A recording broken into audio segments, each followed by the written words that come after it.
including high-tech body scanners and a digital mail delivery system. However, the Philadelphia Inquirer reported that several toxicologists are skeptical of the validity of the contamination reports and suspect it might be an example of mass psychogenic illness in which mass hysteria ensues over the fear of being exposed to a dangerous substance, or in this case, synthetic marijuana. In 2115 New England, there are no borders, no states, and no regulations, yet never has a more peaceful and prosperous place existed. But Mr. Drake's security company has seen better days. Faced with the prospect of waning power, Mr. Drake intends to replace the anarchy of New England with a government. But at what cost? And can anyone stop him? Anarchy in New England by Joe Jarvis is available from Amazon.com and all major bookstores.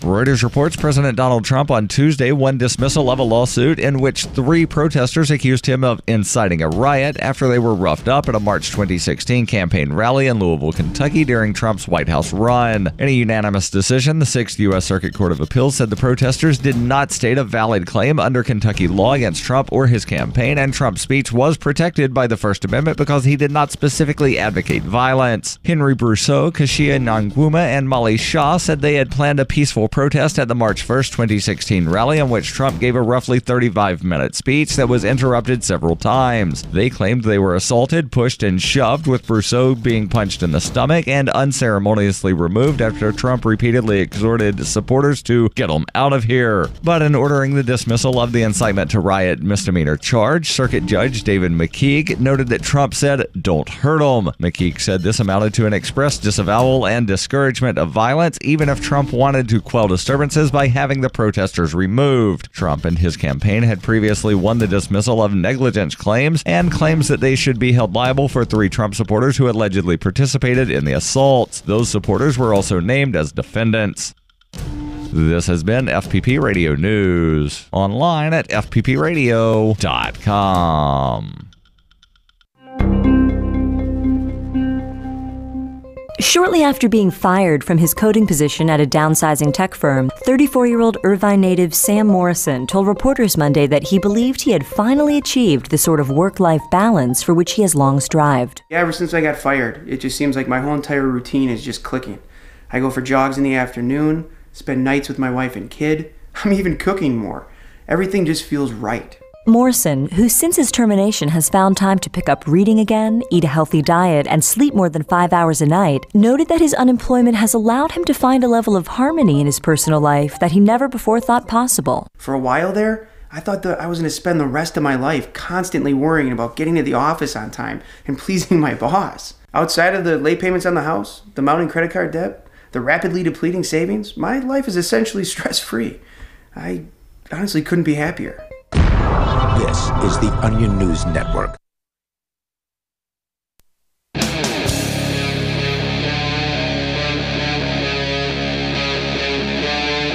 Free Talk Live.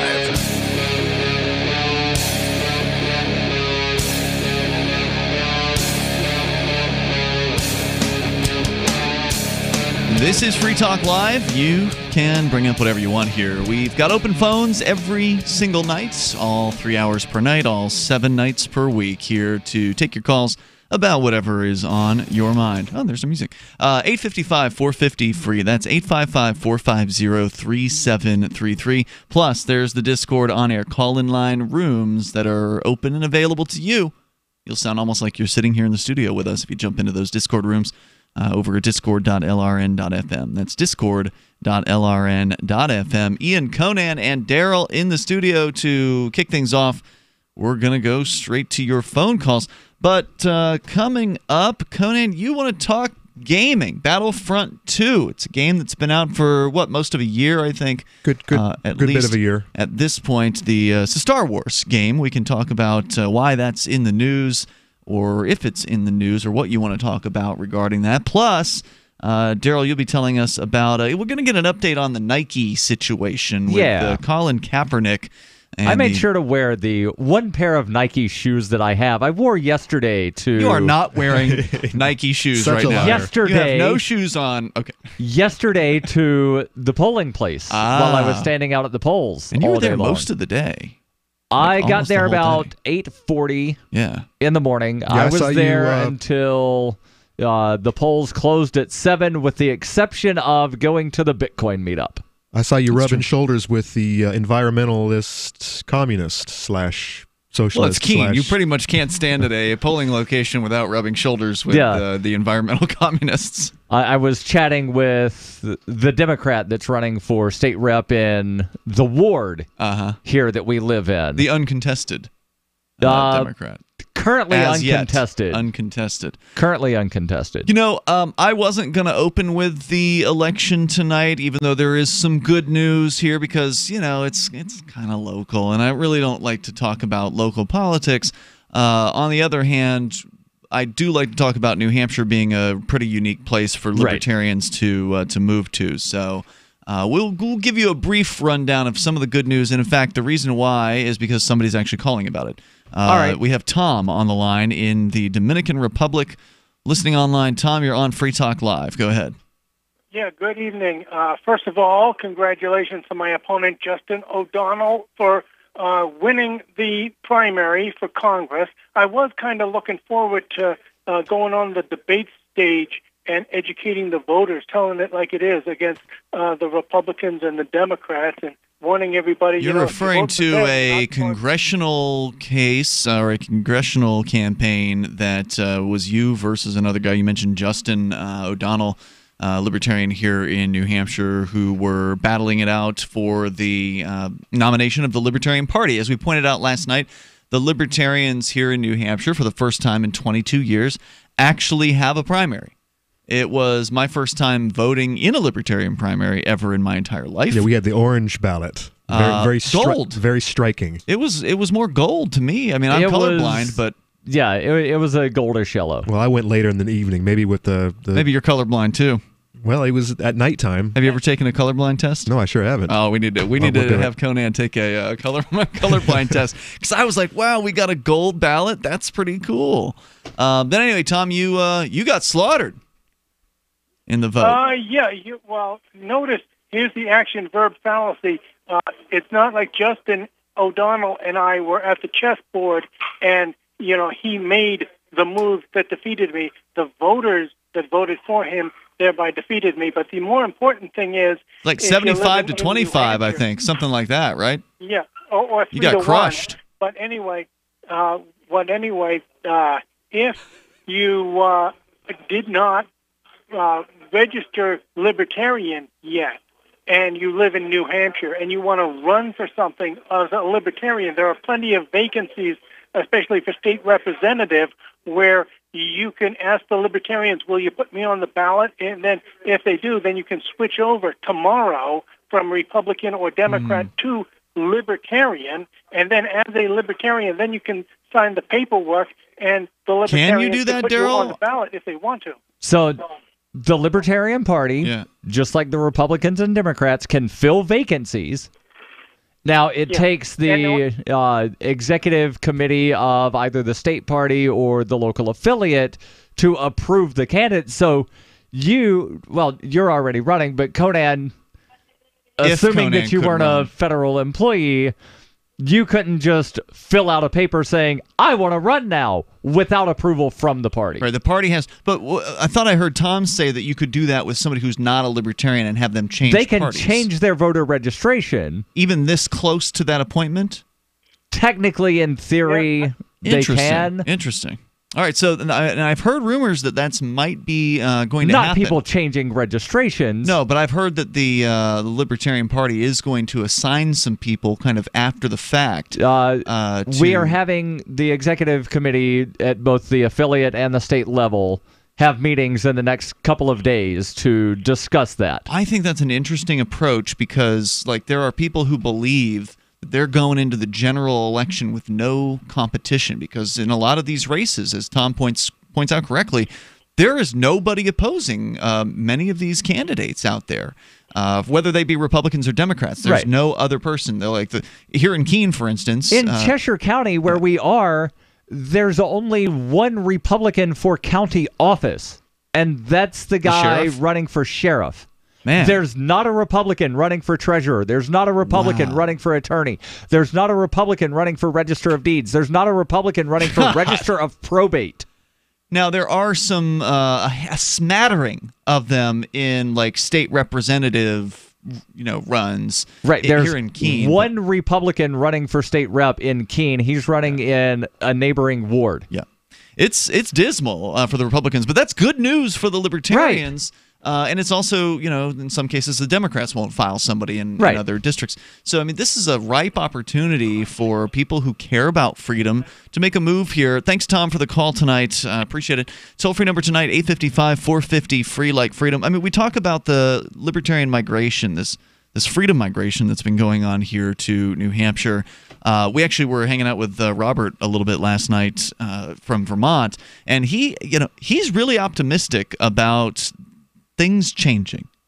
And it's hard to be optimistic when you're dealing with the political system, but looking at the rise of cryptocurrency, looking at the political success that the Libertarian Party has been having here in New Hampshire, which is, compared to other Libertarian parties in the rest of the United States, unprecedented, right? Where we actually have three sitting, or we had three, one resigned because he moved out of his district. But we had three this year, earlier this year, sitting state reps. There are currently two, and those guys are running for re-election as Libertarians. We have ballot access now at the same level as the Republicans and Democrats, although there might have been some bumps in that road yesterday. We do have ballot access, which means that Libertarian candidates can file, when the filing period happens, they can file for the same level of hassle without having to go out and collect hundreds or thousands of petitions. Right. And instead, it's $2 if you want to file for state rep, and I think $10 if you want to file for state senate. Right. $100 if you want to run for governor. Right. And Ian, last night I stayed up way later than I normally do. You were up with me. You and I went to bed at the same time, which is unusual. Watching election results, as I often do, because I'm fascinated by numbers. You're watching them like a hawk. I mean, Darryl sits there and refreshes the page every 60 seconds. Refresh. He's like, a new precinct is reported. So he gets so excited by it. I finally went to bed, and when I woke up this morning, 2 a.m. You went to bed at 2 a.m. It was about 2:30 before I fell asleep. Because even after I went to bed, I'm just sitting there, maybe refresh a precinct. Woke up this morning after like 4.5 hours of sleep, and the numbers were the same. And I'm like, so maybe around 9 o'clock. And for the last several hours, we're still waiting on 11 precincts to come in. It happens. Yeah. It happens. But, I mean, all that said, the person who we've interviewed, actually, about running for governor as of last year. She posted a statement 2 hours ago. Her name is Gilletta Jarvis, and she is the presumptive nominee. It looks like she has defeated her opponent. Looks like it, but she's not declaring it. All right, we're going to continue here in moments. Our toll-free number is 855-450-FREE. Again, unprecedented success here in the Libertarian movement. From the third letter of Captain Mark. The Crown's observation conditions us to be dishonest with ourselves. Therefore, constant surveillance produces a society of constant deception. Honest communication is the seed of civilized conduct. To deny us this seed is to deny us its fruits. But the Crown's primary objective is to stifle free thought itself, to make its subjects incapable of dissent. Seasoned pirates have always encrypted messages and codes and ciphers, so intercepted transmissions were incomprehensible. But today, the Crown possesses advanced tools of pattern recognition that document, profile, and predict our every move. Today, piracy requires hailing frequencies completely invisible to the Crown. We are tired of poltergeists in the static. Looking for a community of like-minded scoundrels, or just want some swag to let the Crown know what you think of it? Join the conversation at pirateswithoutborders.com. What's more profitable, running your business or doing bookkeeping? Doing your business, of course, but you want to keep your books so that you can maximize your tax savings, right? What if I told you that there's a person that's a bookkeeper, accountant, and law school graduate that's also a hardcore libertarian? My name is Melanie Johnson, and I hate the state. I will aggressively help you to minimize your tax exposure and maximize profits, all while staying within the law. Melanie's your best choice for your taxes and bookkeeping needs. Go to tax.freetalklive.com and check out our website, tax.freetalklive.com. Zencash has changed their name to Horizon to better represent their transition from a cryptocurrency to a pioneering platform that protects consumer data. They are working towards the day when anyone will be able to build privacy-based applications on the Horizon platform. The unique spelling of Horizon is a nod to their heritage and recognizes that they remain committed to the vision that their project was built upon. Their coin and ticker symbol remain ZEN. Learn more at horizon.global and join the Horizon community. HORIZEN.global. Is spreading the message of liberty, cryptocurrency, and peace around the globe worth $2 per month to you? As you may already know, in addition to our internet feed, LRN.FM broadcasts on free-to-air satellite across North and Central America, as well as Sub-Saharan Africa. And we've been available on satellite for free 24/7 since 2010. The LRN.FM free-to-air satellite signal is reaching some of the most oppressive regimes in the world, and there's no doubt our ideas are making an impact. You can learn more about the channel's impact by watching the 3-minute video at fund.lrn.fm. If you'd like to help free minds globally with our ideas of liberty, cryptocurrency, and peace, you can donate as little as $2 per month via fund.lrn.fm. You can help us continue and expand our satellite broadcast to multiple continents. Visit fund.lrn.fm today, and thank you for your help. Don't forget to share the link on social media. That's fund.lrn.fm. LRN.FM now has a Discord. Discord is a free text and voice chat platform, and we now have our own server with a bunch of channels at discord.lrn.fm. You can join other listeners as they chat about various things during our live shows, or anytime, day or night. Discord software is available cross-platform, so you can have it on whatever device you want and take your chats anywhere. Join our Discord at discord.lrn.fm. That's discord.lrn.fm. So you've signed the Shire Society Declaration and are planning your move to New Hampshire to be around more liberty-oriented people. Next, sign up for the Shire Society Forum at forum.shiresociety.com. There are a bunch of people there who are already in the Shire, and they want to meet you. If you're already in the Shire physically, you should also come by the forums. Remember, not everyone uses Facebook. New people are signing up for the Shire Society Forum every month, so drop in and say hello at forum.shiresociety.com.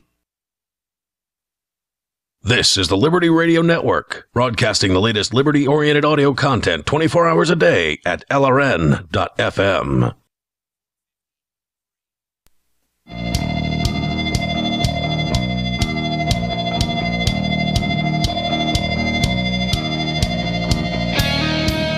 It's Free Talk Live. Dial on in, toll free, take control of the airwaves here. Bring up whatever's on your mind. Our chat room's already talking about the Kaepernick situation. You can jump into the Discord chat over at discord.lrn.fm. And I want you to know about liberty.menu, especially if you're a libertarian. We're talking about the Libertarian Party, the Libertarian movement, the migration here to New Hampshire. Liberty.menu, you go to the site. It's a global map of pinpoints of businesses, mostly, but also digital content creators or digital content events that they want you to know about their event. This is a place where you can go to exchange ideas and information with other libertarians about what to do, where, and whose businesses to go and patronize. You want to go and spend your money at like-minded businesses? Well, yeah. Obviously, if you get the choice between spending money with a statist, somebody who loves the government, and somebody who wants to help bring the government down, it's an obvious choice. But you have to know about who the libertarian businesses are, and that's what liberty.menu is useful for.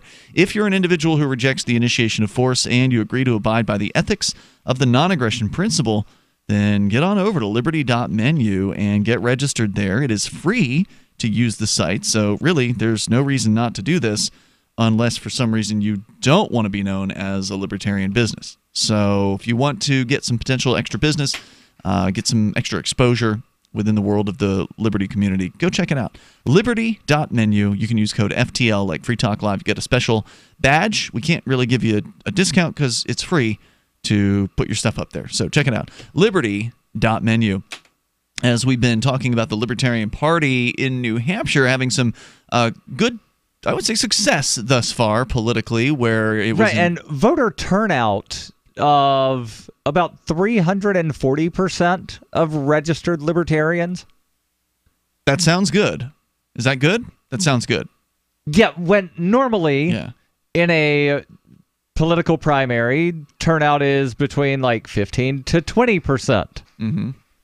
Heading into the election, we had just under 300 registered libertarians. Yeah, statewide, which, yes, not a huge number, but keep in mind, even up until the day before candidate filing opened, we were still getting reports of municipal clerks telling people, you can't register as a libertarian. Lying or misinforming if they didn't Either know. lying, misinforming, or just being completely incompetent. Or a combination of all three. What you would expect from a bureaucrat. Well, it's what I expect from bureaucrats. I would expect the election officials to actually know what's going on with the elections. They're and bureaucrats. To know, I understand that they're lazy, bureaucrats. shiftless, no accountability, or virtually no accountability. Well, that's what you get. Well, in the towns, the clerks are elected. Mm-hmm. It's only the cities where it's the city council that approves the contract or whatever. So, like there is some level of accountability, and I'm using air quotes there. But yeah, no real accountability. So it doesn't matter if they're completely incompetent. So we've had people, election workers telling people you can't register as a libertarian. This was for the last couple of years. This was going on in different places. Right. And again, up until the day before candidate filing, which was the cutoff for changing voter registration before the primary. Mm-hmm. And we found out about a weird quirk in the law that allowed people who had not changed their voter registration prior to the party getting ballot access would be able to vote in our primary regardless of what they were currently registered. Huh. And I think that played a part in more people, being able to take a libertarian ballot. Yeah. Now it's going to be interesting to see how many of those people actually keep their registration as libertarian. Not that it really matters, because voter registration does not play a part in helping the party retain ballot access. So what was the turnout out of libertarians out of those 300? We had over 1,000 people cast a libertarian ballot, so 342%. However, something you told me last night, if I recall correctly, is that there's part of this obscure rule that you brought up means that people who registered libertarian who were undeclared in New Hampshire, there's an undeclared registration. Right, it's what some states would call independent or no party preference. So the people who were undeclared coming into the election in New Hampshire, they can declare as whichever one of the parties that have a primary as they want to, and then they become that party generally. But you said in this particular case, for whatever reason, they're going to undeclare all those people who declared as libertarians, and those people are not going to be considered libertarians from basically here on. Right, unless they specifically go back and change their registration. Unless they go down to City Hall and then change their registration. I think there was also something to where they could request to, like, I want to change my registration to libertarian, not just give me the libertarian ballot. But again... But normally that's what happens in New Hampshire. Normally that's what happens. When you take a ballot, you become part of that party. Anybody that was registered as a Republican or Democrat that took a libertarian ballot became a libertarian. What a screwy system. And they're stuck that way, so it's not gonna revert back. They can change it later, but it didn't change automatically. But it won't be automatically reverted back to their old party status. But the undeclareds will be automatically reverted to undeclared? That is my understanding. Again, unless some of the incompetent election workers may or may not actually abide by this obscure statute that, again, we weren't even aware of until yesterday. 9 hours before polls opened. Speaking of yesterday's election, when I voted, it was like 5:30. There was close to 800 in our ward, which is which is double a general election. There are 3,000 registered voters in. He's talking about municipal election. It was about double municipal elections. There are about 3,000 registered voters in our ward. Yes. Yeah. So that was really good voter turnout. It was very for a primary. It was very interesting, and I am wondering what did it. Well, the Democrats doubled their numbers, basically. You told me that. Yeah, they had 120,000 people vote in their primary compared to 75,000 2 years ago. Now, it's not quite doubling, but it's close. Right. Let me read this short statement. We mentioned the gubernatorial election. Right, where Joletta Jarvis, who we interviewed a year ago back at the Hemp Fest New Hampshire Cannabis Freedom Festival, when she basically announced her campaign more than a year ago, we interviewed her, and she's been campaigning since then, essentially, for this Libertarian nomination, which she actually had run for governor previously as an independent. Attempted to. She did not get enough signatures to get on the ballot, and then encourage people vote for the Libertarian so that they get ballot access. And she wanted to run as a Libertarian, but could not get in touch with anybody from the party. And that was prior to me getting elected chair. Right. That was the old Libertarian Party of New Hampshire. So she currently has an 80-vote lead, which is... It's a close... It is close. And again, just over 1,000 votes, but it's like a 8% lead. She posted something on Facebook. It's not done yet, is what you're saying here. We'll get to the statement here in a moment. It's not done, and she's making a statement. Because there's still a handful of precincts that haven't reported in. AP has yet to call the race. Correct. And her opponent has yet to concede as well. Correct. So we can continue here. Your calls, your thoughts, certainly welcome. On the way, the latest on the Nike Colin Kaepernick protest situation, plus Battlefront 2. There's the controversy continues there. We'll explain that. It's Free Talk Live. Hunters, anglers, campers, and survivalists. Get back to nature. Expand your horizons with the highest quality, most versatile, unique slingshots and sling bows on the market at slingbow.com. Slingbow products are compact and models start from just $17.98. They're perfect for your bug-out bag or storing in your vehicle. Give yourself and your loved ones the excitement and tradition of Slingbow, a new frontier in archery and truly modern twist on this primitive survival tool. Feel the thrill only at slingbow.com. When you use public Wi-Fi, hackers and identity thieves can see anything you do online. Embarrassing photos, your web history, even your passwords. That's why I use private internet access to encrypt my internet connection for less than 10 cents a day. Sign up now at privateinternetaccess.com, and in just a few minutes, you'll be browsing anonymously and only sharing what you want to share. privateinternetaccess.com. It's time to protect your online privacy.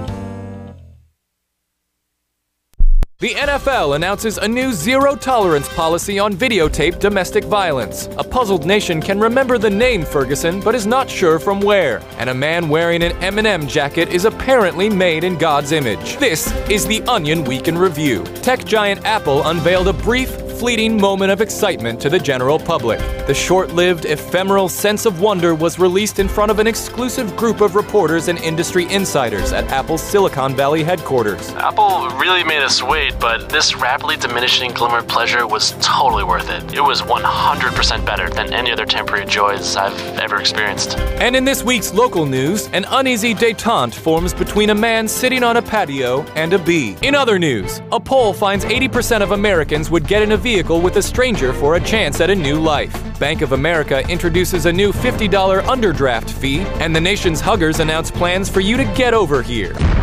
This is the Onion News Network. The new 4th edition of Healing Our World, The Compassion of Libertarianism, will take your understanding of liberty to a deeper level and has over 1,300 updated references, new cartoons, and a foreword by Dr. Ron Paul. With discounts for multiple book purchases, the 4th edition of Healing Our World is a great gift for the liberals, pragmatists, environmentalists, and Christians in your life who think libertarianism is cold-hearted. Get yours today at healing.freetalklive.com and use promo code FTL for a $5 discount. The 3 most important things you can do for Free Talk Live are: 1, share 1 episode a week on Facebook or in some other social networking site. 2, buy the things you buy online through shop.freetalklive.com. 3, give $5 a month to the AMP program. It's my firm belief that Free Talk Live's AMP program is the best use of your charitable dollar among liberty-oriented organizations. Support all the organizations you love, but make sure you give $5 a month to AMP at amp.freetalklive.com. Since time began, tyrants have taken aim at personal liberties. Now there's a movie that aims back. The government has no more right to tell us what to put in our bodies than they have to take our guns or tell us what books we can read. 6 drug police were eaten by bears while raiding a marijuana farm. On your knees, you dirty hippie! Jesus. On your knees! What's the problem, officer? Today, many cops who enforce pot laws do so only because it provides them with cushy jobs, good benefits, and a chance to push people around. I was an undercover narcotics officer. The drug war is nothing but a farce. The Second Amendment says you gotta keep you and your gat intact. Guns and Weed, The Road to Freedom. A film by Michael W. Dean and Nima Vadadi. DVD available now at gunsandweed.com or on Amazon. That's gunsandweed.com. Makes the perfect gift. Remember, that's gunsandweed.com. You can sign up to receive the latest about the Liberty Radio Network via our email updates at updates.lrn.fm. That's updates.lrn.fm.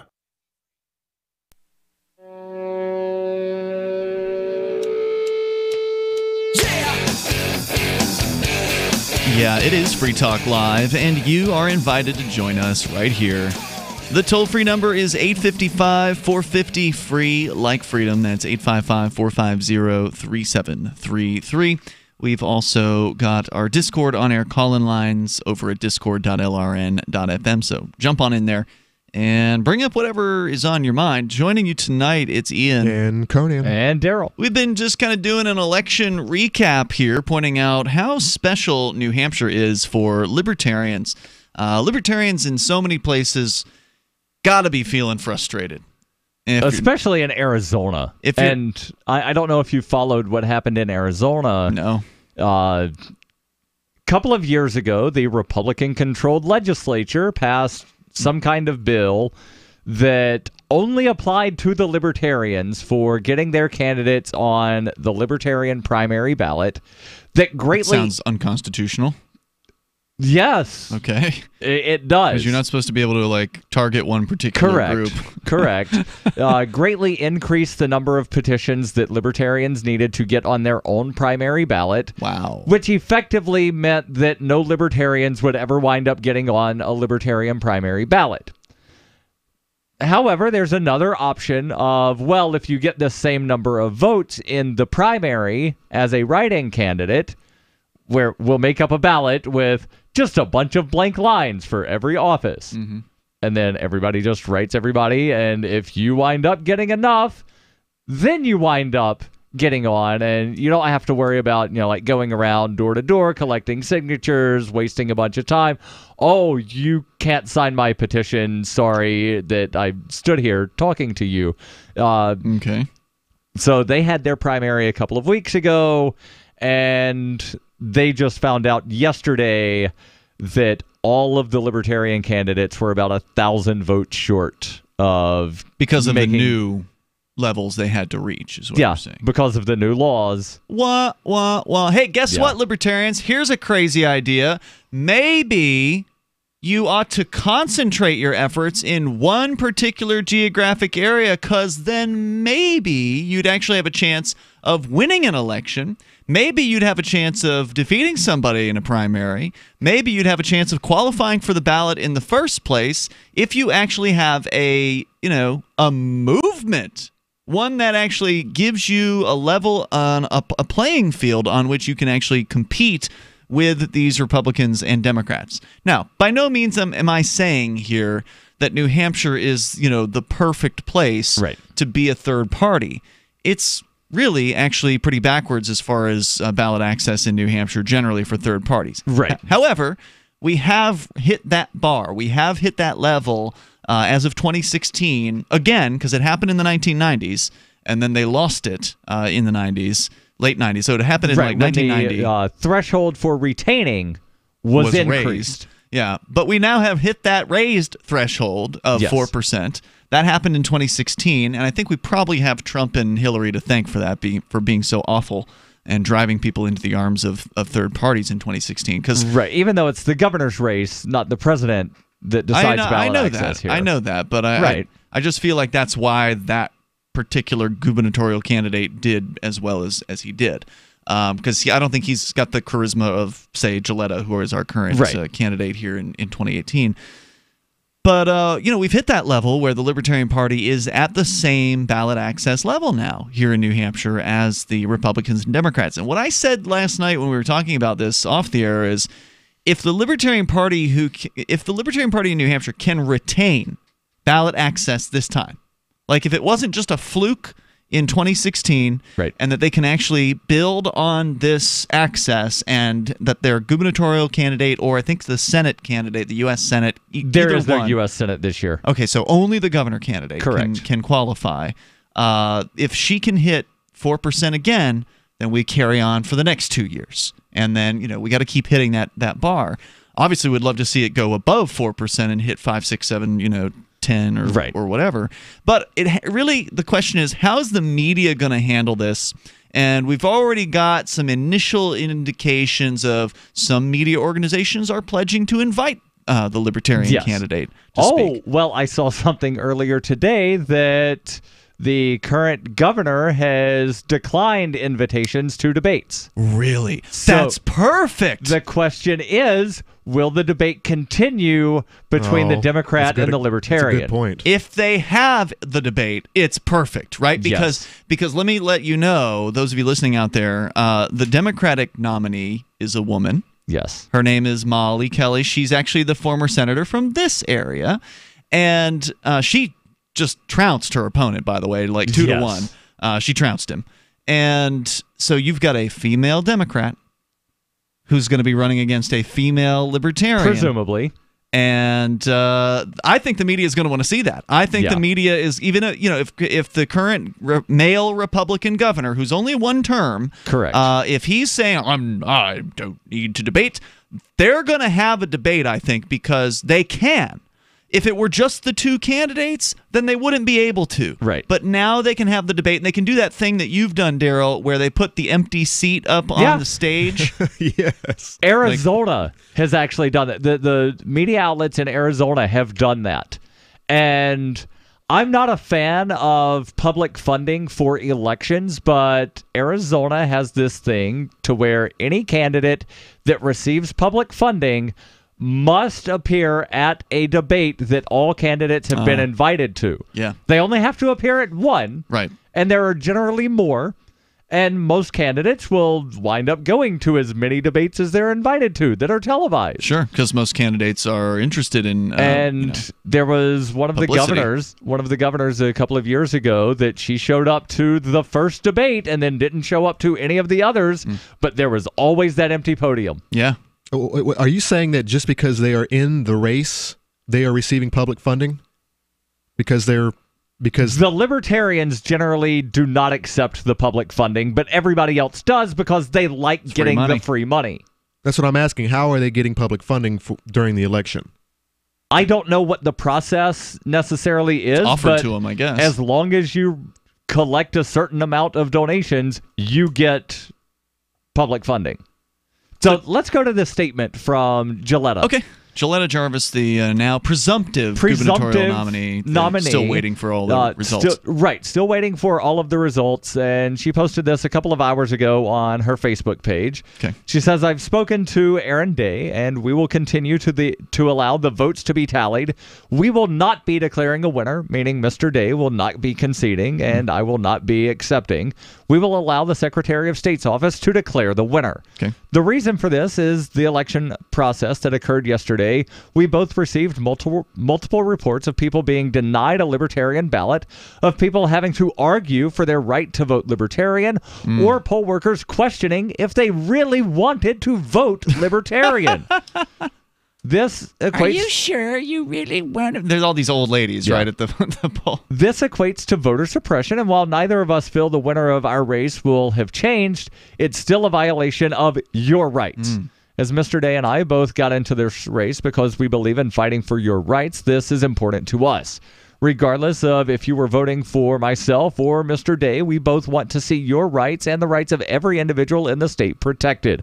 I apologize to those of you who want us to declare a winner, and I hope you can understand why we are not. Thank you. Please reach out if you have any questions. I think that's great, and I hope that the media does reach out with some questions. We have seen initial results. There was a very big article from the Union Leader, which is the biggest newspaper in the state, that essentially ignored the Libertarians. Yeah, didn't even mention there's also a Libertarian. So the first good chunk of the article was about Molly Kelly winning the Democratic primary. Yeah. And then the next chunk was about Chris Sununu, the Republican, running unopposed. Blah, da, da, da, da, and no mention of there's also a Libertarian, and here's the two people that are running. No, most of the other papers in the state have at least somewhere at the end said, there's also Libertarians, and here who they are. Yeah, it's not typical in New Hampshire. Conan. Typical of Union Leader, though. Okay, yes, I'll give you that.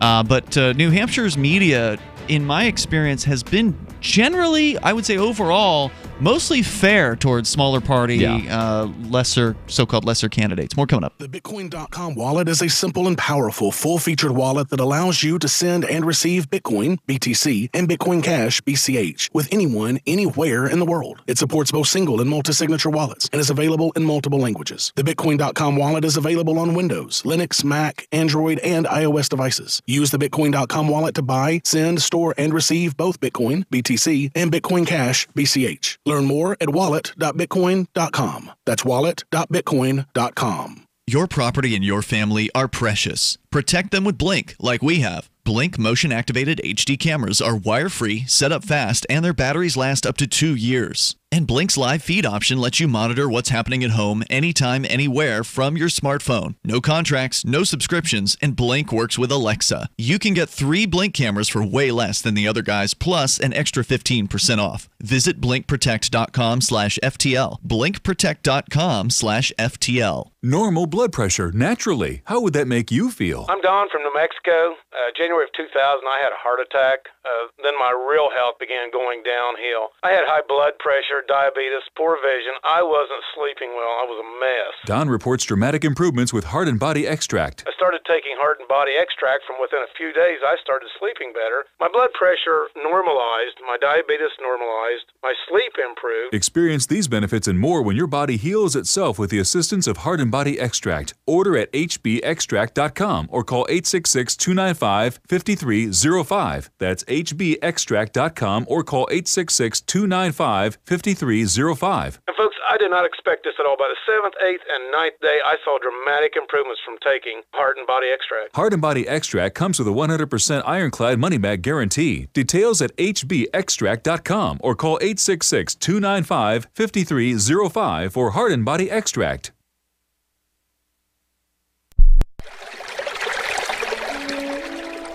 Fact.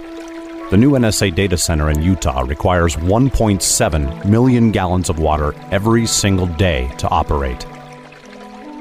Billions of Fourth Amendment violations need massive computers and the water to cool them. That water is being supplied by the state of Utah. Fact. There's absolutely nothing in the Constitution which requires your state to help the feds violate your rights. Our message to Utah: turn it off.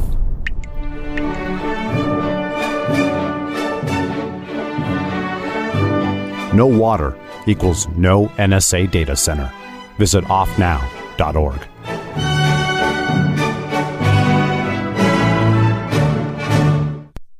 Did you know you can watch Free Talk Live during our live show 7 days a week from 7 to 10 p.m. Eastern via our studio cams at cam.freetalklive.com? Plus, you can chat with other listeners while you watch, all totally free. Now that our live video stream is hosted by YouTube, our video archives will be online even faster, so be sure to subscribe to our YouTube channel. Listen, watch, and chat all free at cam.freetalklive.com. That's cam.freetalklive.com. Cell 411 is a free app for Android and iOS that replaces government-controlled 911. Cell 411 allows you to preset a group of friends or private organizations to show up in any emergency. Cell 411 is a nightmare for the state because it proves their so-called services aren't needed. Cell 411 has had thousands of installs, and of course it's covered by the BIPCOT no government license. Cell 411 because your friends won't shoot you when you're in trouble. Without the government, who would build the emergency services? You and Cell 411. Get it today at getcell411.com. What's up next? Visit the Liberty Radio Network program guide to find out at shows.lrn.fm. That's shows.lrn.fm.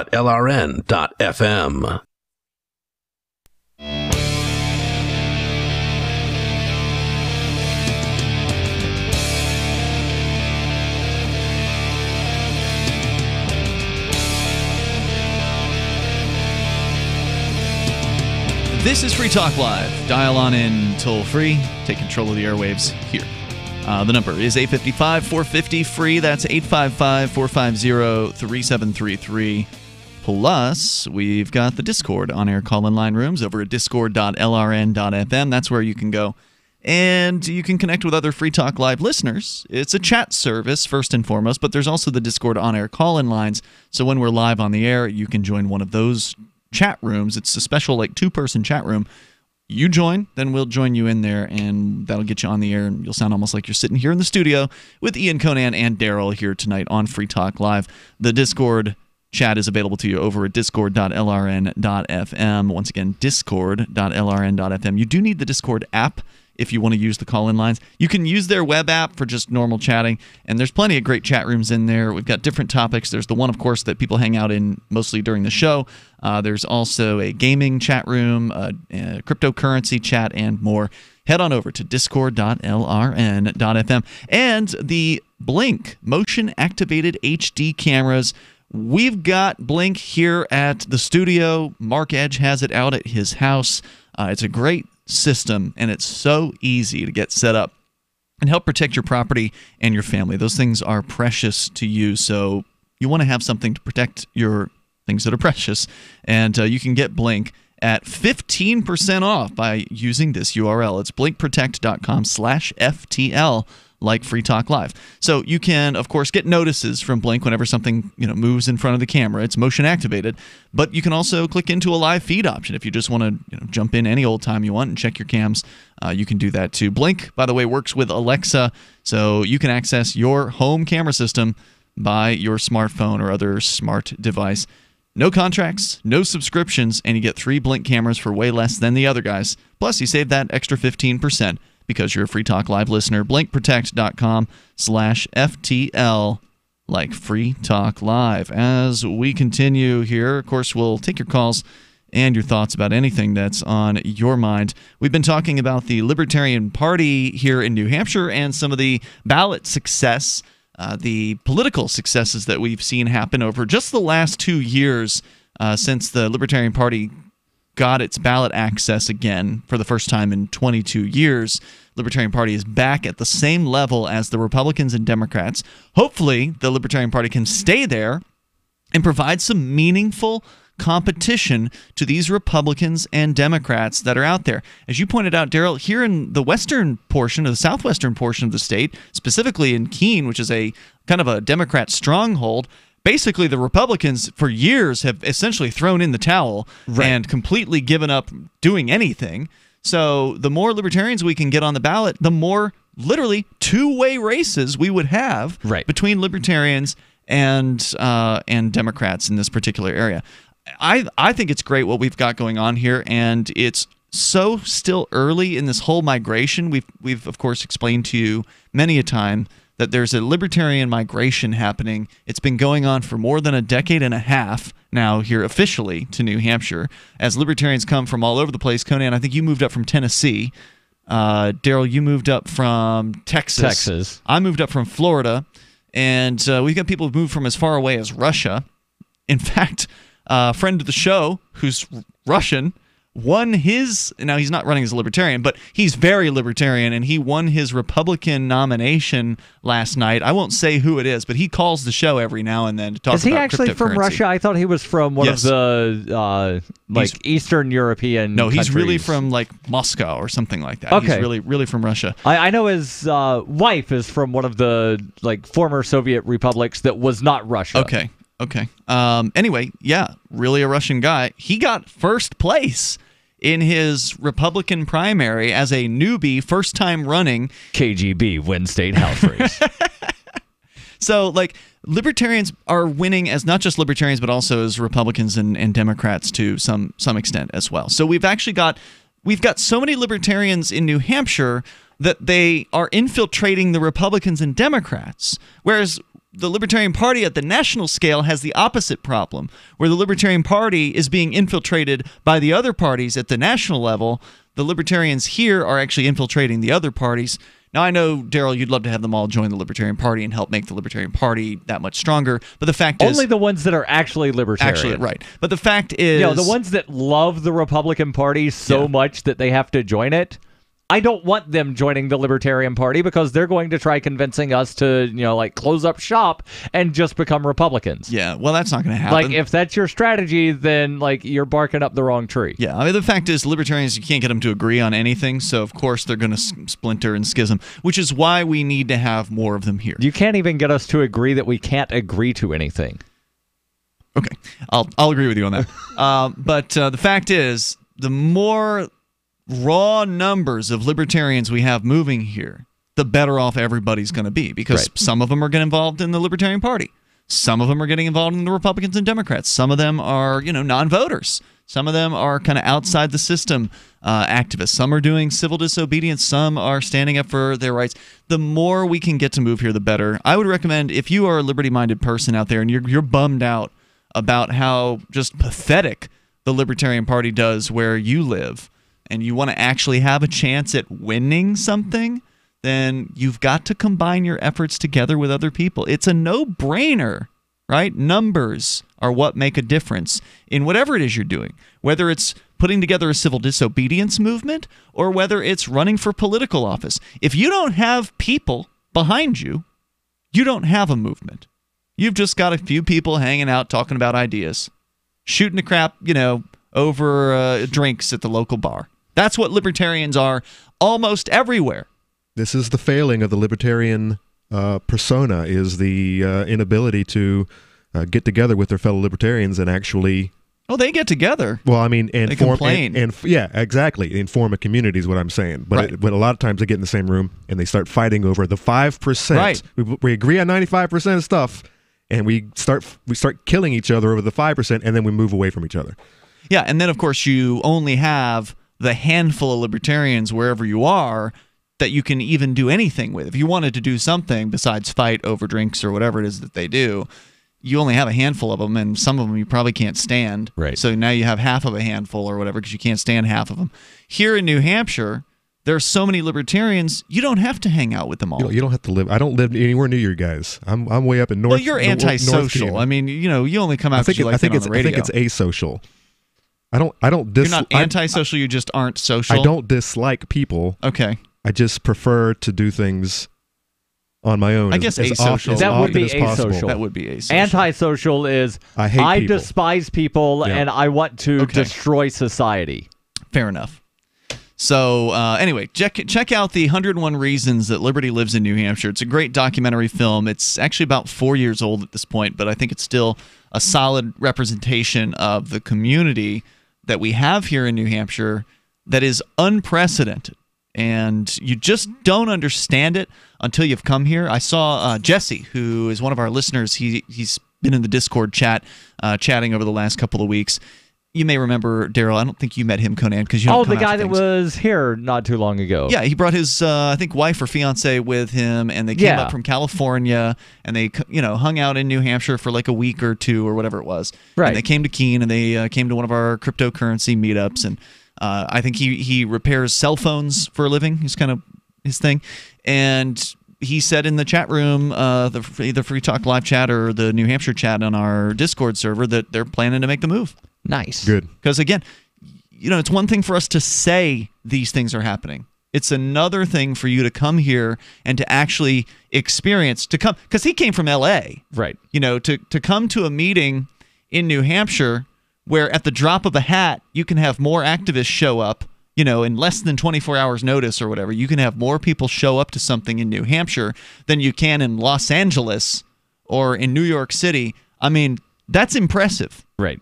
Especially to somebody that actually wants to have some political success, that actually wants to try doing things with a group of libertarians that can actually stick and can actually make a difference. And you're doing it in a place where the native population, believe it or not, a lot of them are actually into freedom. Yep.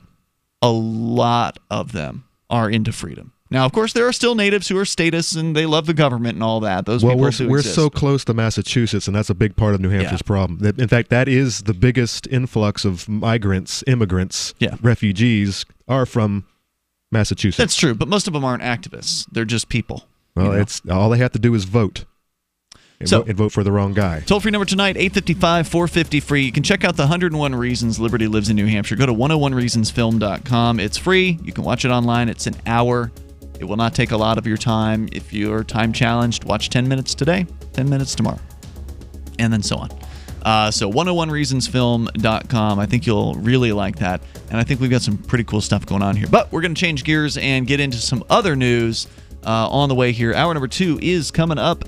Video game controversy. Let's talk tough.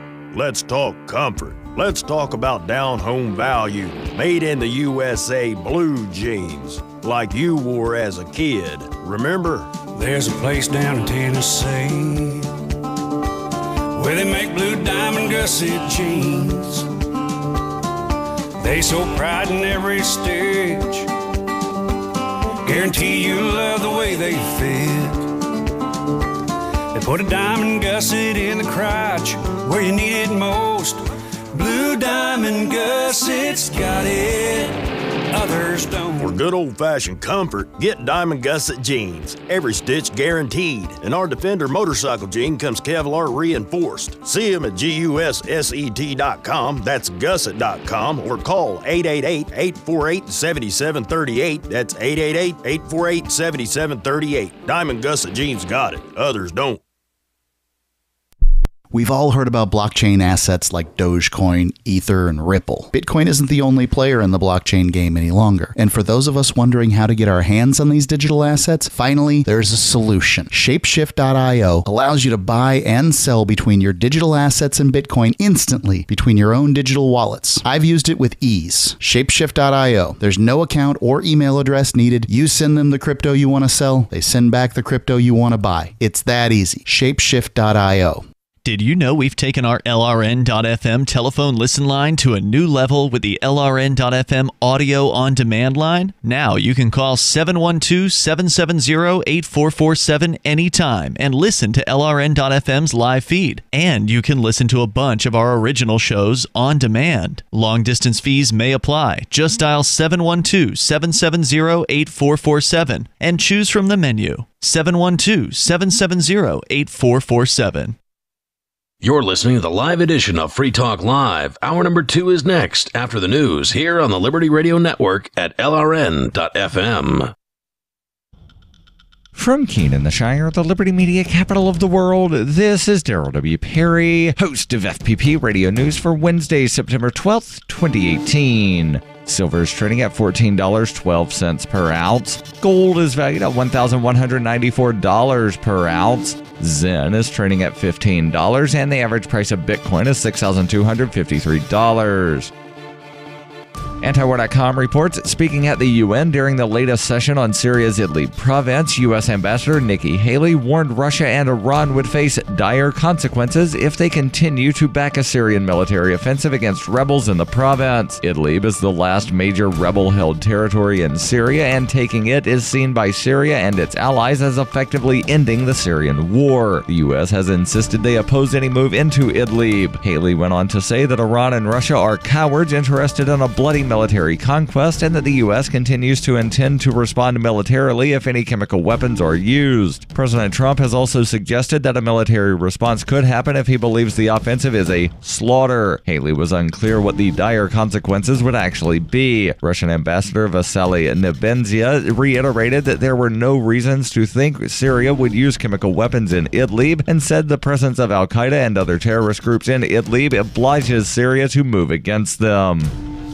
You can support FPP Radio by shopping online. Whether you're looking for precious metals, bitcoins, or books, you'll find that and more at shop.fppradio.com. Every purchase you make from one of my affiliates, like Namecheap and Amazon, at shop.fppradio.com helps fund FPP Radio. That's shop.fppradio.com.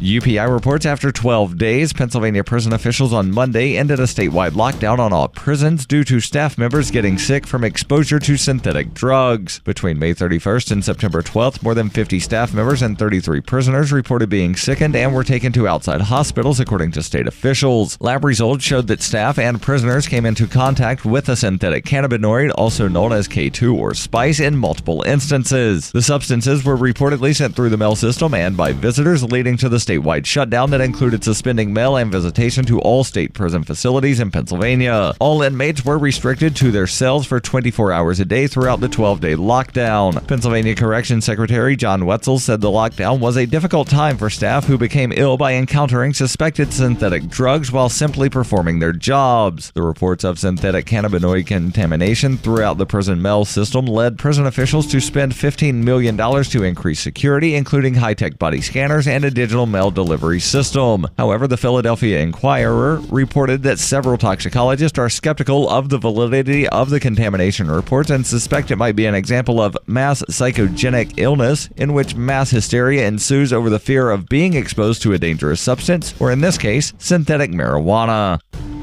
In 2115 New England, there are no borders, no states, and no regulations, yet never has a more peaceful and prosperous place existed. But Mr. Drake's security company has seen better days. Faced with the prospect of waning power, Mr. Drake intends to replace the anarchy of New England with a government. But at what cost? And can anyone stop him? Anarchy in New England by Joe Jarvis is available from Amazon.com and all major bookstores.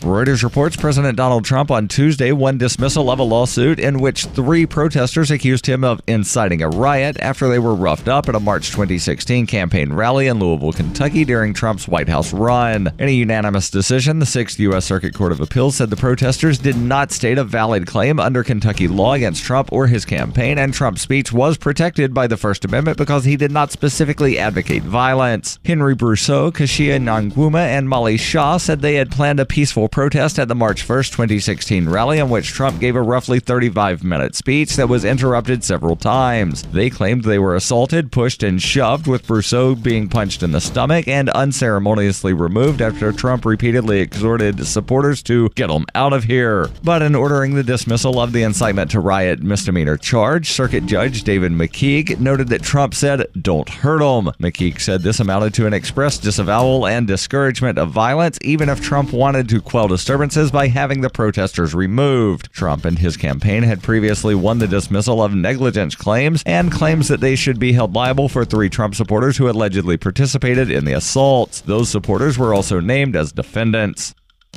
This has been FPP Radio News, online at fppradio.com.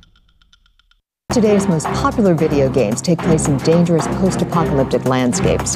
But are these games doing enough to prepare our kids for the actual post-apocalyptic future we will all soon face? Well, I think these games are quite effective at teaching our kids skills like finding shotgun ammo and leading elite squads of super soldiers. But these aren't the advanced skills that they're going to need. They're going to need the more practical skills like how to find drinking water by collecting the morning dew in human skulls. Or how to deal with depression when the sun is blocked out out for 500 years by a cloud of radioactive dust. Absolutely. Now, that's the type of knowledge these kids are going to need when their world has been turned into a brutal hellscape. But these kids said that they know how to find items to barter at weapon shops and how to use medicine packs to heal zombie bites. The games make it all seem deceptively simple. I mean, in the future, a kid's not going to be able to kill a 6-foot-long irradiated beetle just by pressing a few buttons, and he's going to have to get down there with an axe and hack and hack and hack. This is the Onion News Network.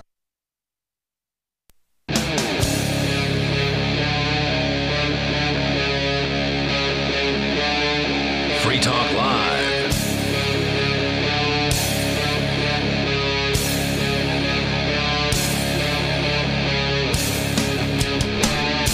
It's Free Talk Live.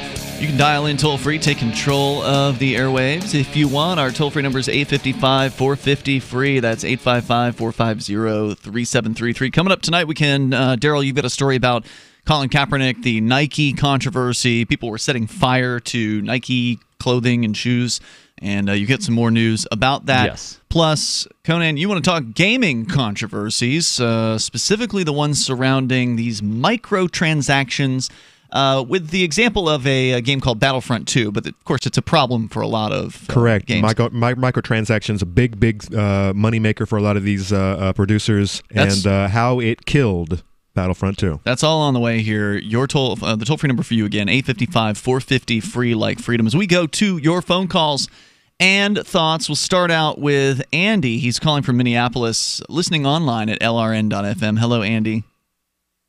I mean, it's one thing to wear one shirt, but now Darryl's got two shirts on. This is very observant. I have to hand it to these guys. It's not that cold out today, Darryl. You are wearing two shirts. I generally do. I have a compression layer, and then I have... That's like an exercise thing? A compression layer? layer? Yeah, please define compression layer, because I've never heard it. You've never heard of compression clothing? I've heard... No, I haven't. Tell me about it. All right, pray, continue. You've heard of Under Armour? I've heard of that. Cops wear Under Armour all the time. So do athletes. Isn't that a roll-on deodorant? Under Armour? No, it's a brand of clothing. It's a brand of clothing, and one of the things that they make, it's a compression shirt. If you ever see somebody... They also make compression pants. I'm not wearing the Under Armour brand. If you ever see somebody at a protest wearing Under Armour, immediately suspect them of being a cop. Sorry, but they love that stuff. As I mentioned last week, and I've talked about before, I've lost a bunch of weight, so that, there's loose skin and whatnot. Yeah. So the compression clothing keeps it all. Oh, is that the reason why? That's why it was designed? I personally wear it. Well, what's the reason why it was designed? Is that why? No, the reason it was designed was for athletes, and there are things, and I don't know the science behind, all of the stuff, but there are things of it somehow helps stabilize muscles and certain stuff, but then there's also, if you're doing a lot of rigorous activity and you have clothing that is moving, you will have chafing. So it also prevents chafing when you're doing physical activity. That's important. You don't want certain things to chafe. So for me, it's a dual purpose of to keep the loose skin all compressed. Plus, if I just need to go out and catch a run, I don't have to spend 5 minutes changing clothes. I can just go run, and I'm not going to have chafed nipples.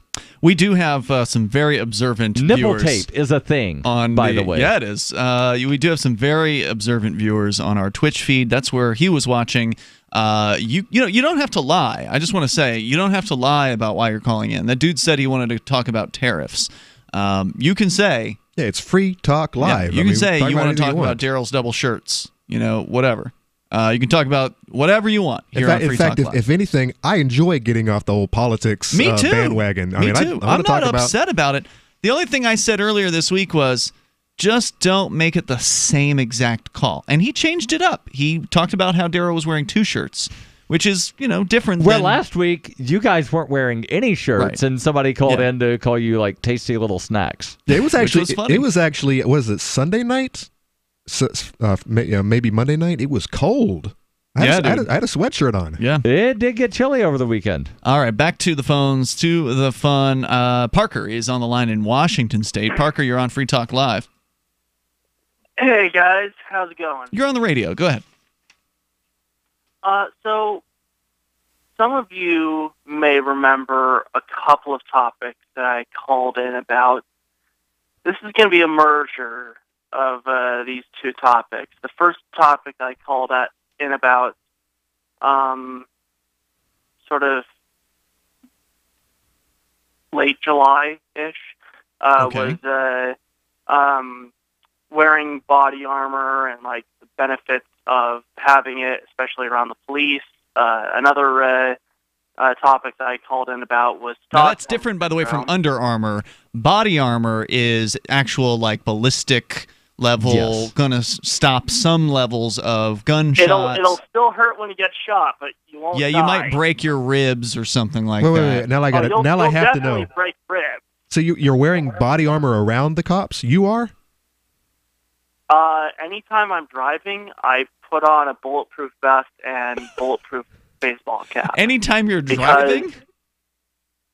Yeah, because wait a minute, aren't you out in like the woods in Washington State? You're not in Seattle, right? No, not the woods, but north central Washington. Leavenworth, Kashmir, Wenatchee. Right, so there's not as many witnesses if the cops just like stroll up and shoot you in your truck at some four-way stop sign in the middle of nowhere. Wenatchee, Washington, population 33,900. I mean, this is not exactly an urban market. I mean, are there people being shot to death in Wenatchee, Washington? No. Regularly? But Irregularly? Again, you don't necessarily have to be shot very often, or there doesn't have to be a whole lot of police shootings to think, this whole police shooting thing has gotten really out of hand. It seems to be like there aren't a lot of bank robberies around here, but I don't worry every time I walk into a bank that it might get robbed. Me neither. Now, look, I understand, Parker. The cops, what is it, 1,000 people a year these days are getting killed like that, and by the killed police. by police. And they're usually gangbangers, but they are innocent. I thought it was 1,000 innocent people getting killed. But no, it's 1,000 people total. Number? Sorry, what, Parker? Isn't it an increasing number? I don't know. I think it is probably. Based on, and again, the website where we've been getting our information over the last couple of years shut down recently. Yeah, killedbycops.com. Yeah, that got shut down. So, look. Well, it didn't get shut down. The guy that was operating it said that he had been spending a lot of time and resources, and he wasn't getting. He couldn't find enough people. He wasn't getting help. Yeah, which is not uncommon. That's activism for you. That's different from like the feds seized his domain and told him that he couldn't publish the info. But look, as dangerous as the police are, to some extent. You live in reality, or at least you should. And here in Keene, New Hampshire, we haven't really, even though there actually has been a police shooting, 2 of them, I think, or 2 or 3 within the last 15 years here in Keene, they have generally had to do with people who were running from the police, who were trying, ostensibly to escape some sort of a scene of a crime. There was one guy who got shot in the throat as he was attempting to get away from having broken into a computer store. There was another guy who who was actually holding his girlfriend hostage or something like that in his house, and he got capped by a cop. He had her at knife point, I think, allegedly. And then there was another, some kind of an incident in a parking lot or something like that with the cops. So, they're not safe to be around, no doubt about that. Anything can happen. But unless there's an epidemic, I mean, do you guys agree? Is body armor going a little too far here? Is it? Every time you go out in public, yeah, I'd say it's a little excessive. 703, according to the Washington Post, this year. So far. Yeah. So that's right. And how many? Anyway, that's a very, very small percentage of the population. It shouldn't be that high, but. I think you're being fearful of the wrong things. I think you should be more worried about your driving ability than And the gay frogs. You should worry about the gay frogs hopping in front of your car, causing you to crash into a chemtrail. I would be more careful about hitting a moose. Do you have moose up in Washington? Presumably. Moose don't exist. All right, bears. I'd be more worried about hitting a bear than getting shot by a cop. Parker, good luck out there. Thanks for the call tonight. There's more coming up. Our toll-free number is 855-450-FREE. That's 855-450-3733. So, you can bring up anything that's on your mind. That is what we do here on Free Talk Live. It's open phones all the time. Coming up, the video game controversy surrounding Battlefront 2 and these microtransactions. I'm not a fan of these things, and it doesn't sound like you are either, Conan. And not to mention the shedding, I would vacuum the carpet 3 times a week. Frodo was scratching all night long, bouncing on the side of the bed, keeping me awake the whole entire night from all the scratching and chewing. It kind of makes you neurotic. Does your dog itch, scratch, stink, or shed like crazy? Mounds and mounds of fur all over the place. Come to Dinovite for help. DINOVITE.com. If you want the dog to be healthy, you got to feed it something healthy. Dinovite is nutrition. The omega-3 fatty acids. Flaxseed, zinc, alfalfa. Our vitamins and enzymes replace the nutrients cooked out of most commercial dog foods. He gobbles it up. He's not up all night scratching. His shedding is minimal, and it is such a pleasure to have my calm, relaxed, non-shedding puppy back. And I have to thank Dinovite for that. Don't let your dog itch, scratch, stink, or shed like crazy. Come to Dinovite for help. 859-428-1000. 859-428-1000. DINOVITE.com.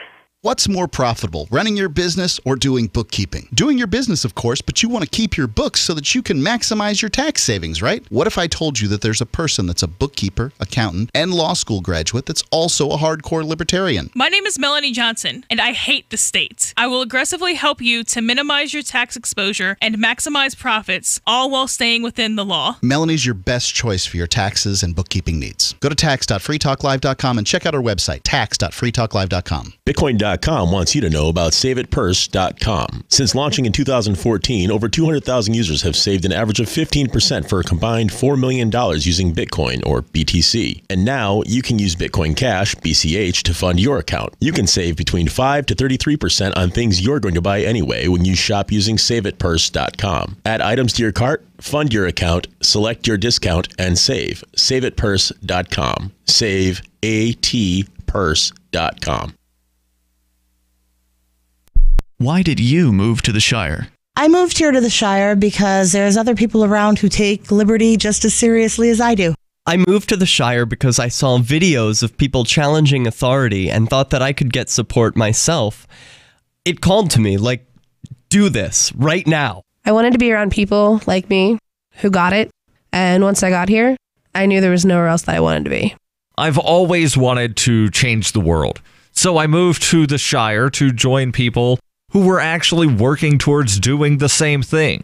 The people here are awesome, loving, and positive. It was for the adventure and for the feeling of something important is happening here. And I just wanted to come to sort of be part of that. Visit ShireSociety.com to read and sign the Shire Society Declaration and learn the reasons why, if you love liberty, you should immigrate to the Shire. Plus, add yourself to the Shire map at ShireSociety.com. That's ShireSociety.com.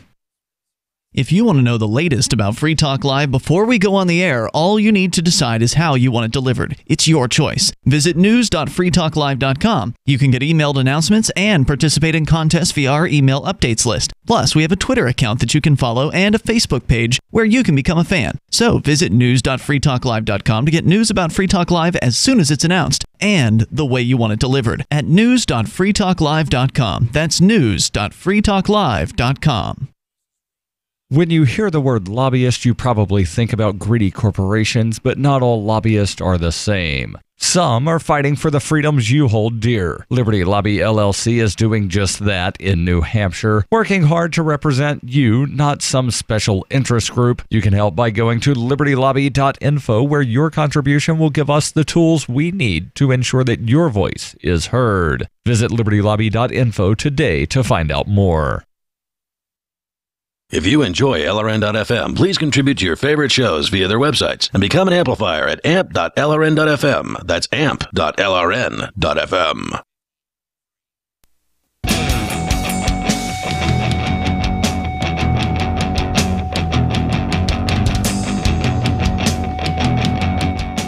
Free Talk Live. You can dial in toll free and bring up whatever you want. The number is 855-450-FREE.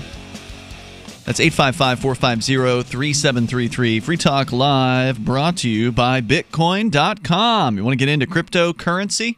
Well, no better place to start than checking out Bitcoin.com because they've got the basics. You want to learn the basics, you can go through their academy, Bitcoin.com Academy.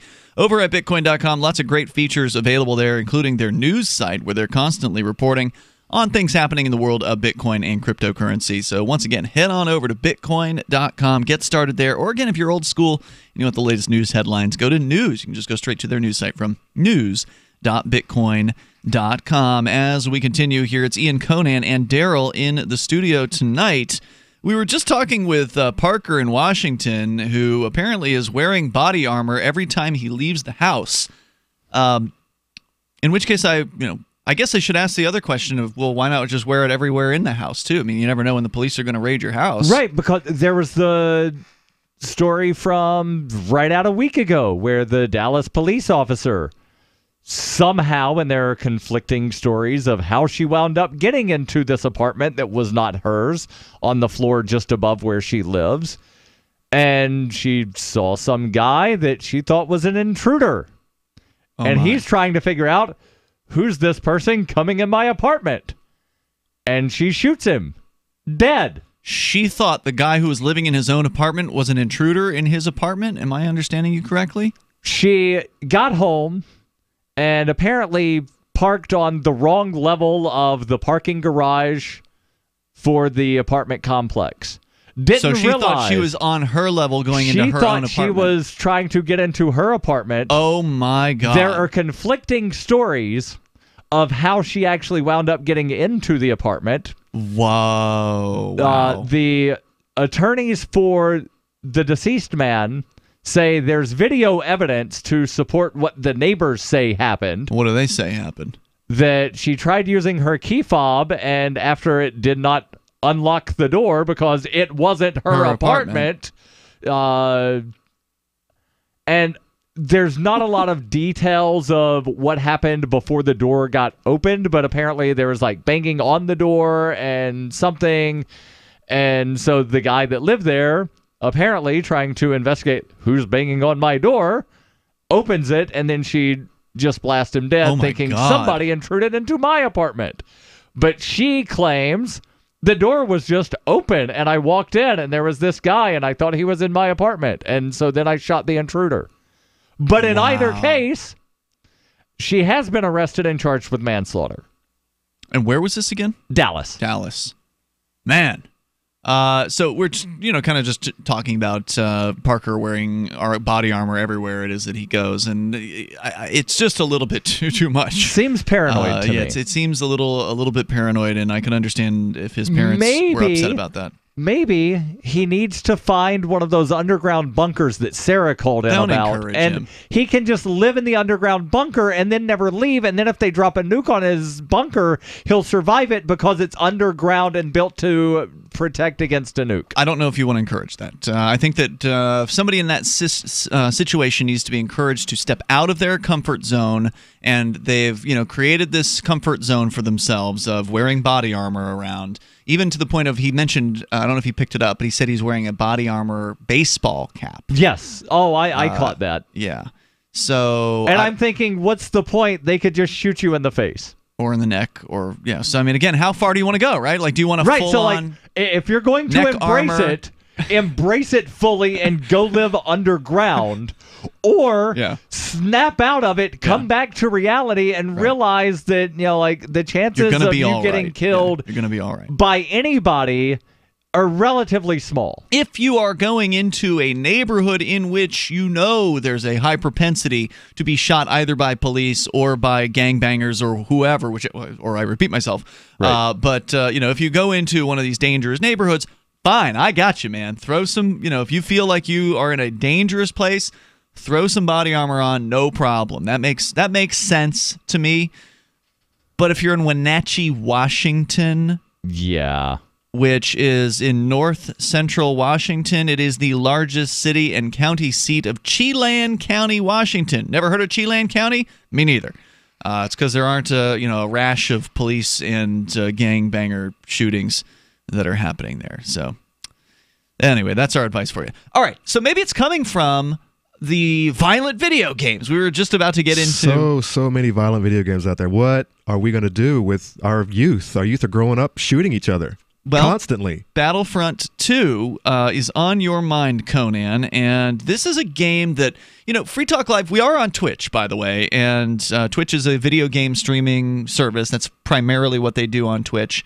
You can go to twitch.lrn.fm. You can follow our channel there. Of course, we do mostly talk shows, but every now and then there's some gaming that will happen. I played, most recently, it was Doom 2016 on, which is... It's fantastic. Yeah, I'm waiting for the big sale to go for that one. I waited a couple of years and I felt like, all right, it was $30. I figured I'm a big enough Doom fan. There are benefits to waiting a little while. There absolutely First of all, you get that sale.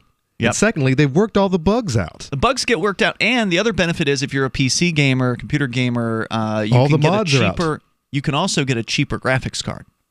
Because you got to have a ballsy graphics card to play newer games. Right. But if you're playing a 2-year or 3 or 4-year-old game, then you can get sort of a mid-pack graphics card. As long as your graphics card isn't 4 years old by then. Mine's pretty dated. But that's what I'm saying. So you can upgrade your graphics card and pay way less than if you were going to... Like if you bought Doom while it was out and your card was... Or when it came out and your card was 4 years old, then you have to buy a top-of-the-line card to be able to play this game. Whereas now you can kind of buy a, couple $100 or $150 or $100-something card. You can. It's playable. Is what I'm saying. By no means do I have a top of the line card because I can't justify spending $1,000 on. I mean, that's crazy. I don't think I've never spent that kind of money on. I don't know what games out there require a $1,000 graphics card. No, they don't require it. You can play them, in a stripped down manner where you don't have the same level of video game experience. But the game you're talking about, Battlefront 2. Is one of those games where if you've got a balls to the wall graphics card, it's gonna look amazing. It's gonna look like you're watching video. So Battlefront, for those who don't know, is a Star Wars first-person shooter. It's an epic scale battlefield. So you're not just if you like for Quake, for example, there might be as much as 15 people on a board, whereas this is 60.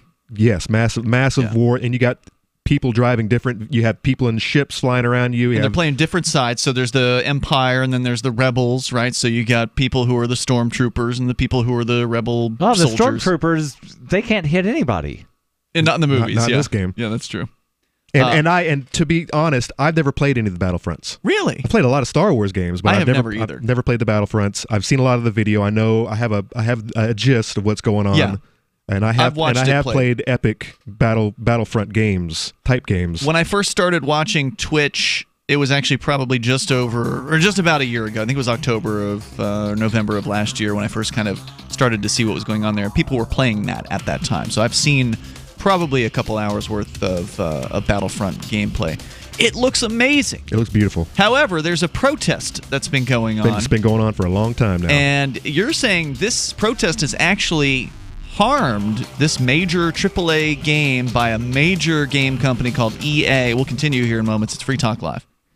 It's a no-brainer. A Big Berkey water filter is the one you need, period. You need a water filter that removes chlorine, fluoride, pharmaceuticals, BPA, and other endocrine disruptors, pesticides, bacteria, viruses, and much more, right? And does it all at only 2 cents per gallon. Get the original, most trusted name in gravity water filtration, Big Berkey. And now GCN listeners receive 5% off ceramic filter systems using code GCN. Call or click 1-877-99-BERKEY or BigBerkeyWaterFilters.com. That's 1-877-99-BERKEY. Hi, this is Dr. Joel Wallach, the Mineral Doctor. You've heard me talk about 90 for Life for years. 60 minerals, 16 vitamins, 12 amino acids, 2 fatty acids. You may not know this, that I've actually designed Arthrodex for animals. That's right. Your pets need 90 for Life too. Get this essential pet product by calling 877-279-9422. That's 877-279-9422. Again, 877-279-9422.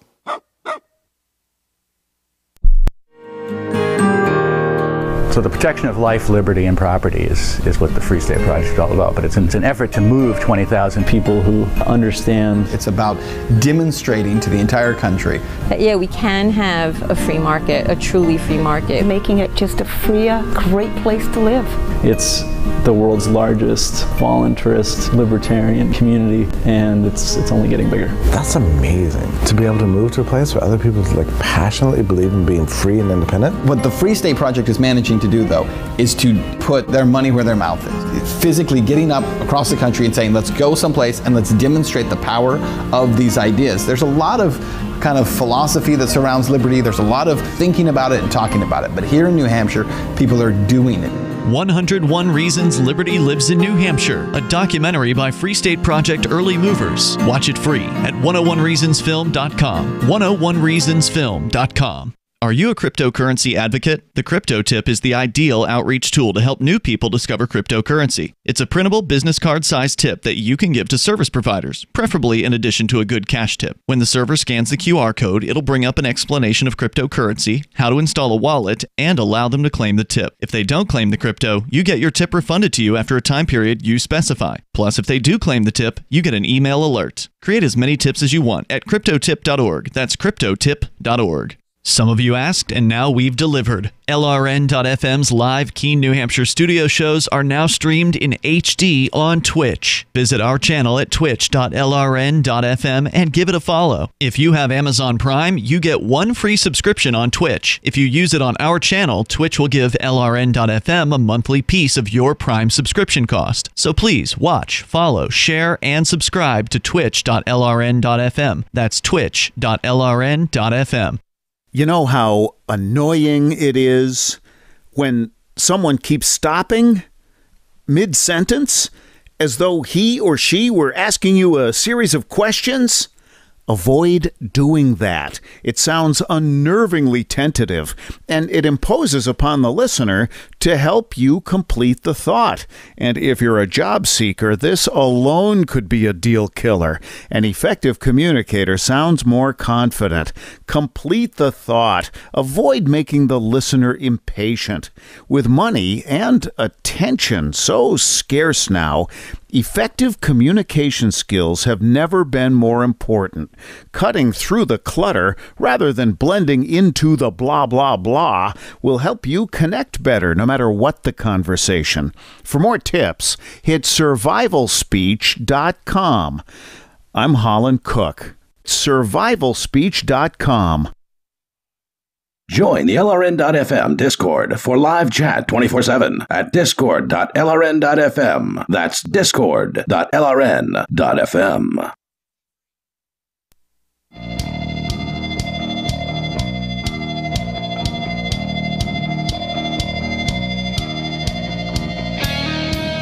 It's Free Talk Live, and you can bring up whatever you want here. The toll-free number is 855-450-FREE, like freedom. That's 855-450-3733.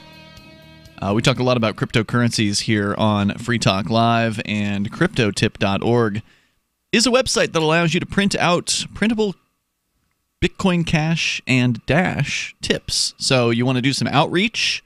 You want to let your server at your favorite restaurant know about cryptocurrency, but she or he is too busy. You know, they're busy running around serving people. You don't have time to explain what decentralized cryptocurrencies are to them.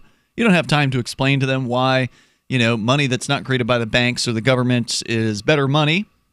In this case, you've got really no time to get their attention beyond when you want to give them their payment. And so what you do is you print out a crypto tip at cryptotip.org, or print out more than one. You can print out as many as you can afford to print.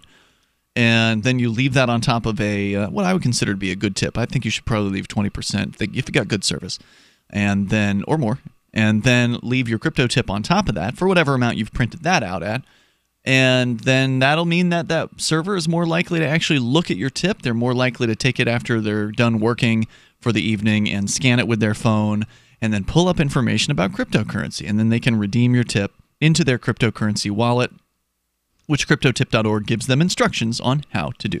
It is a super easy way to bring somebody who's brand new and somebody who's busy Because if the person's not busy and you got time to talk to them and they're willing to talk to you, then go ahead and talk to them and just give them crypto from your phone directly. But if you want to respect your prospect's time, this is the way to do it. CryptoTip.org. Go there and print up tips. You can do as many as you want for the amount that you want. You can, as I said, use Dash, or you can use Bitcoin Cash. CryptoTip.org. And by the way, it can be used for free. So if you don't want to, tip the site, you can tip the site if you want, but there's also a 0% tip option for the website to reward the wonderful programmer Michael Hampton for doing all the heavy lifting here. Mark keeps giving me credit for this site, and it's not fair because I didn't do anything besides say, "Hey, we should do this," and then he did it. So CryptoTip.org. As we go to your calls and thoughts here, we can talk more about Battlefront 2. And these microtransactions. Okay, apparently Fee is now reporting on this, which is a economics blog and website. We've used a lot of their content on the air here over the years on Free Talk Live. They got some great writing. But let's go to Doug in Illinois first. Doug, you're on Free Talk Live. Go ahead. Hello. Ian, are you doing your version of Free the Nipple, or you got a shirt on tonight? So it's getting a little dull, Doug. The shirt calls. I'm just, like we said before, you can call about anything you want here, but if you keep calling about the same thing, then we're going to get kind of tired of it. Anybody who wants to watch the feed can see whether or not I have a shirt on, so I would recommend that you do that. Was there some other reason you were calling tonight? Yeah, I pretty much, Parker, I think it might be a little overdone wearing body armor. The people with a badge and a gun are a little out of control, I agree. And they need to get accountability in with the authority, but I think that wearing body armor can be a little over the top. Yeah, I mean, ultimately, you're kind of putting yourself in the same realm as the police, right? You're behaving like them by wearing the very same thing that they wear. Right, and one of the reasons that they give for why they have to always be on high alert and shoot people's puppy dogs and throw flashbangs into the cribs of sleeping babies is, well, somebody might try to hurt me. I have to go home to my family. Doug, thanks for the call tonight. I appreciate hearing from you. The toll-free number is 855-450-FREE. That's 855-450-3733. And again, it's not to say that there aren't appropriate times and places for body armor, but all day, every day seems extreme. Maybe body armor to the shooting range. Maybe in case of an accident? Sure, that would make sense. Maybe if you're a drug dealer and you're black marketing drug dealing. Maybe if you're invading Fallujah or Afghanistan. Yeah. Or maybe if you are actually planning to go and interact with the police. Okay, I could see that, right? Like if you were going to go out and do cop blocking and you were super paranoid, that would make sense. I could excuse it in that particular case. Yeah, if you're going to either participate in or be the media attempting to cover a riot. A riot, sure. And one thing, and I've been critical of some of the independent media going to some of these riot things where they're standing right in the midst of the rioters and then saying, I wasn't rioting. Well, you're right in the middle. So, you're kind of putting yourself in there. So when you get hit with, some flying object or pepper spray or something, it doesn't make it okay, but it doesn't make it okay. You can't expect. But you can't say the cops should have known I was the media. Well, no, you're in the midst of a riot. Yeah.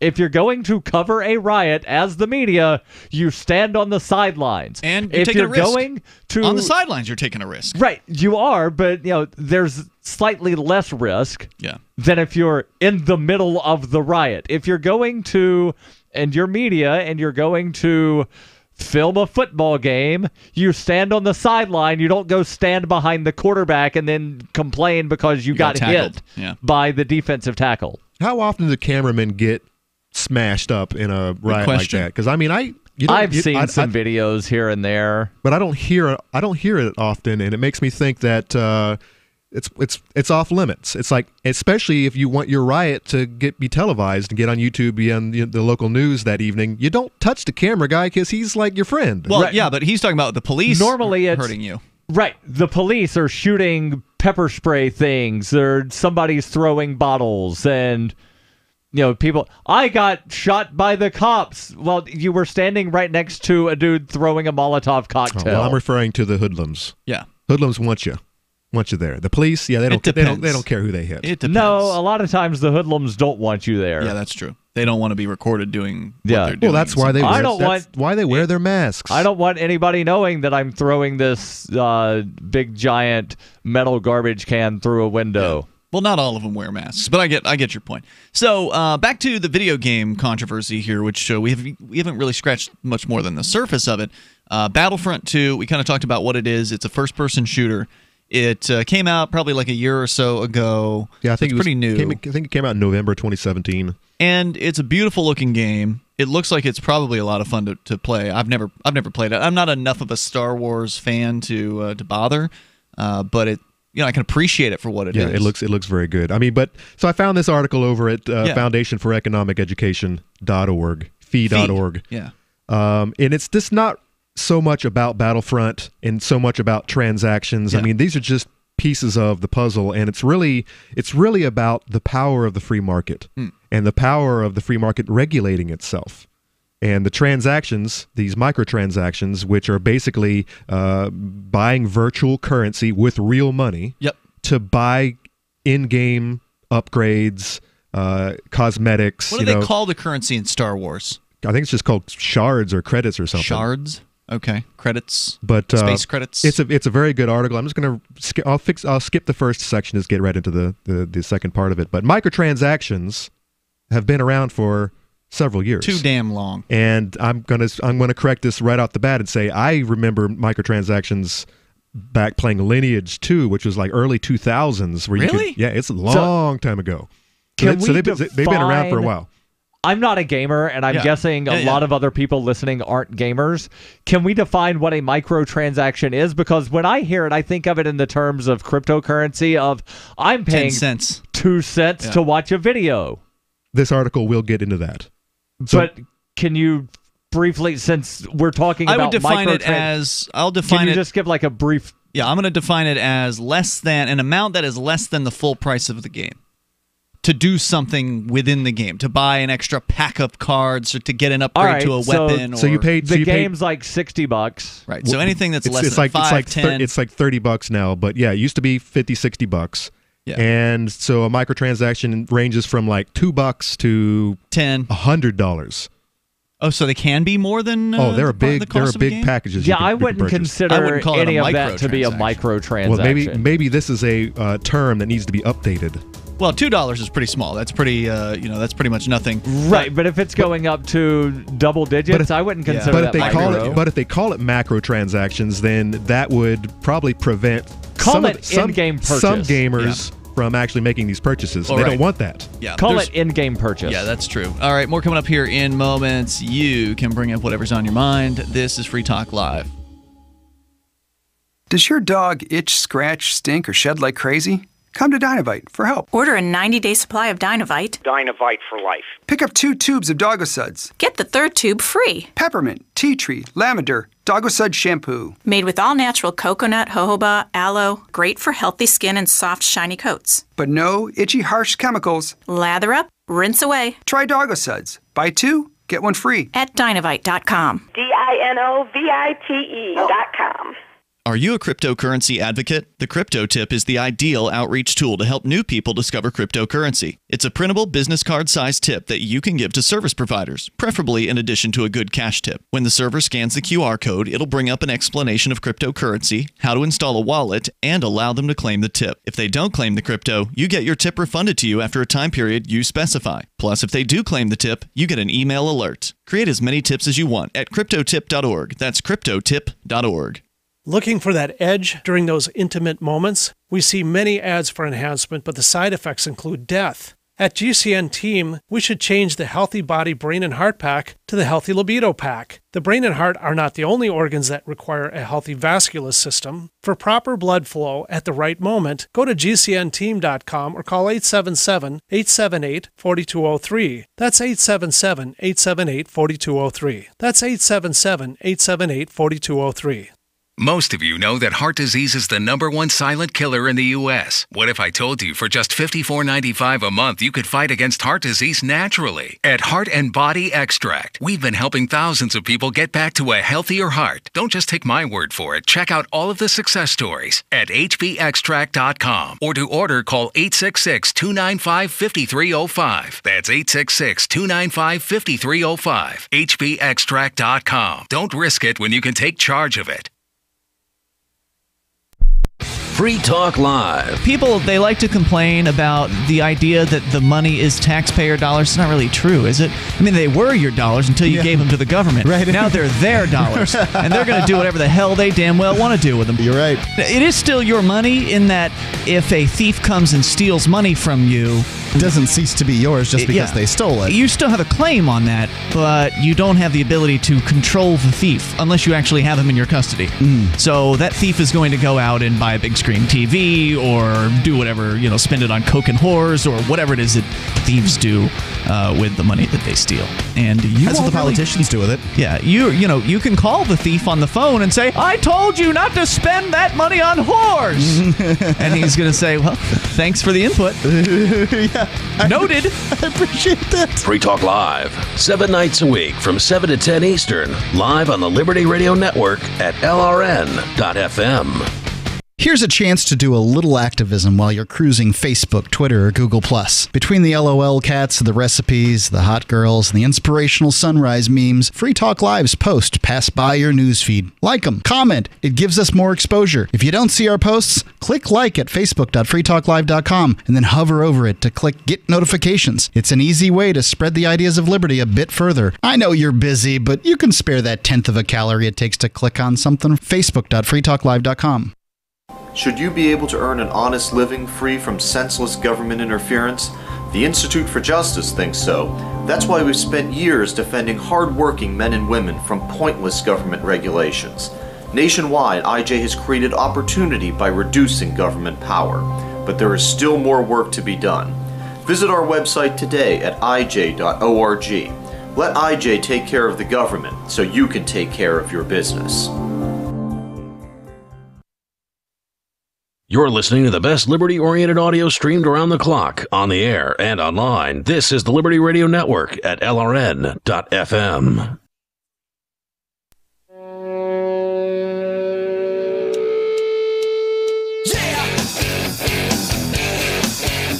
It is Free Talk Live, and you're invited to join us here toll-free. Our number is 855-450-FREE, talking about the video game controversy surrounding microtransactions, or as Darryl put it, in-game purchases. As we continue here. Right, and that's what they refer to it as on cell phone apps, where you have to, pay to unlock things. It's an in-app purchase. Yeah. I've heard the term microtransactions in the sort of the industry. That's what they use, and maybe that's part of because I think it's a trick, right, to make you think they're small. Well, I'm looking at the biggest package you could buy of crystals. By the way, it's $40. Crystals are that's the in-game currency to buy currency. Stuff. Okay. Got it. So that's that's already more than the game that you can buy right now. So it's a macro transaction. Right. Back when I was growing up, when we were all growing up, Darryl, you said you're not really into to gaming, but in the 1980s and the 90s, and even getting into the aughts, apparently it did start to happen in the early aughts, according to you, Conan. Lineage 2. But that was probably an unusual thing for back then. And actually, that is a Korean game, and they're the ones that probably started it. But now it's really picked up. Every game does it. But it used to be that you'd buy a game, you'd pay full price or whatever that was for the game, $60, $50 or whatever, and that was it. You had the whole game. And then they started doing this DLC. I think DLC is what I remember to be the first form of the microtransactions, where it was like, well, we didn't really finish this game, so we've added extra levels after the fact. Downloadable content. Right, thank you for that. We're going to call it DLC, downloadable content, and you can pay an extra $10 and get these extra levels. If you pre-order and you pay more, then we'll give you these bonus characters that regular people don't get. Right. Then they started doing that with the pre-orders, and now it's gone to the point where almost all of these games, I don't know if it's almost all, but it's a lot of these games have a lot of the really popular games. Yeah, their own in-game currency, which is purchasable with U.S. dollars or whatever other currency, and then spendable within the game, whether it be Magic the Gathering or Micro or the Battlefront. So it can be a thinker's game or a shooter's game. There's different types of games, but a lot of them have these things. And then, as you pointed out, even the little cell phone games, the Jewel games that Mark loves to play. Yeah, and then like the Candy Crush. That's and the one. Candy Crush. The Fruit Ninja. Yeah, so there's all these things. And, I get it when it comes to being a free game, right? Because a lot of those games are free. Right. You download the game, you get to play the game, and it's like, oh, well, you want to have some bonus, some upgrades. You get the first 5 levels free. Or whatever it is. I'm sure there's different incentives. Right. But, then you kind of know, oh, I'm playing this game for free. These programmers worked on this. They're running servers that cost money. Maybe I should, if I'm playing this game every single day, if I'm playing this game a lot and I like this game, maybe I should buy something within the game. I get that. That makes sense. But to just layer on money on top of money on top of money just to play a full price title where you paid $60 for Battlefront 2, and then it's like, oh, you want to stay competitive? Because this was the issue, and I'm sure they get into it here in the story, because we covered it a year ago on Free Talk Live. The issue was, if you wanted to keep up with the Joneses in the game, in a competitive game, multiplayer game, you had to buy these microtransactions, because you could earn the points by playing the game, but it would take like a lifetime basically to get to the same level as somebody who was willing to throw down an extra $100. And like you said, if it was a free-to-play game, and fine, then I mean, that makes sense. That type of business transaction makes sense to me, but not with a game that you've purchased for full price. Yeah, which is supposed to be a standalone But anyways, and this is what people were mad about. Correct. Yeah. So microtransactions, in which we have changed to in-game purchases, which is what it should be. They've been around for a while, and they've always had their vocal critics. And I am not such a critic because I'm a critic. I mean, it is what it is. You could do whatever you want, developers. Well, you don't have to buy the game. I don't have to play your game. Right. So it doesn't really bother me. I played a Star Wars game for 2 years as a free-to-play player. I played against whales. A whale is someone who actually goes overboard on the on the transactions, and it's actual macro transactions. They load them up. They've got all the latest characters and whatnot. I never spent a dime on that game. Right. And now I'm playing the South Park Phone to Story game. It's the same thing. If you really want to compete well and have an, in my opinion, unfair advantage, you got to spend money. Yep. And a lot of money. And I haven't spent a dime on it. I'm not going to. But the controversy surrounding them came to a head when the release of EA's Star Wars Battlefront 2. Battlefront 2 placed major emphasis on loot boxes, rewards players could use to win digital content that provides in-game advantages. Initially, loot boxes could be purchased using either real-world money or by achieving specific objectives in the game, except in order to achieve those specific in-game advantages, you'd have to have the characters unlocked and the upgrades. So and I've heard that some of the things you would, even if you had whatever character, it would still take you... It's a grind. It was a grind. I've heard upwards of 100 hours. That was one of the first things they changed, was they reduced the grindiness of it all, but it's still there, I believe. Technically, no one was forced to buy them. However, players faced a trade-off between spending money and spending time to unlock the loot they wanted. That is life. Well, you're not forced to buy cars to play Grand Theft Auto, but otherwise you're just like running around in a pair of shoes. By the way, kudos to Grand Theft Auto for not having this crap, by the way. I've played Grand Theft Auto 5 straight through, and I never noticed any kind of but that came out 3-4 years ago. Yeah. This new it ain't that new microtransactions. It's becoming part of every game, it seems to me.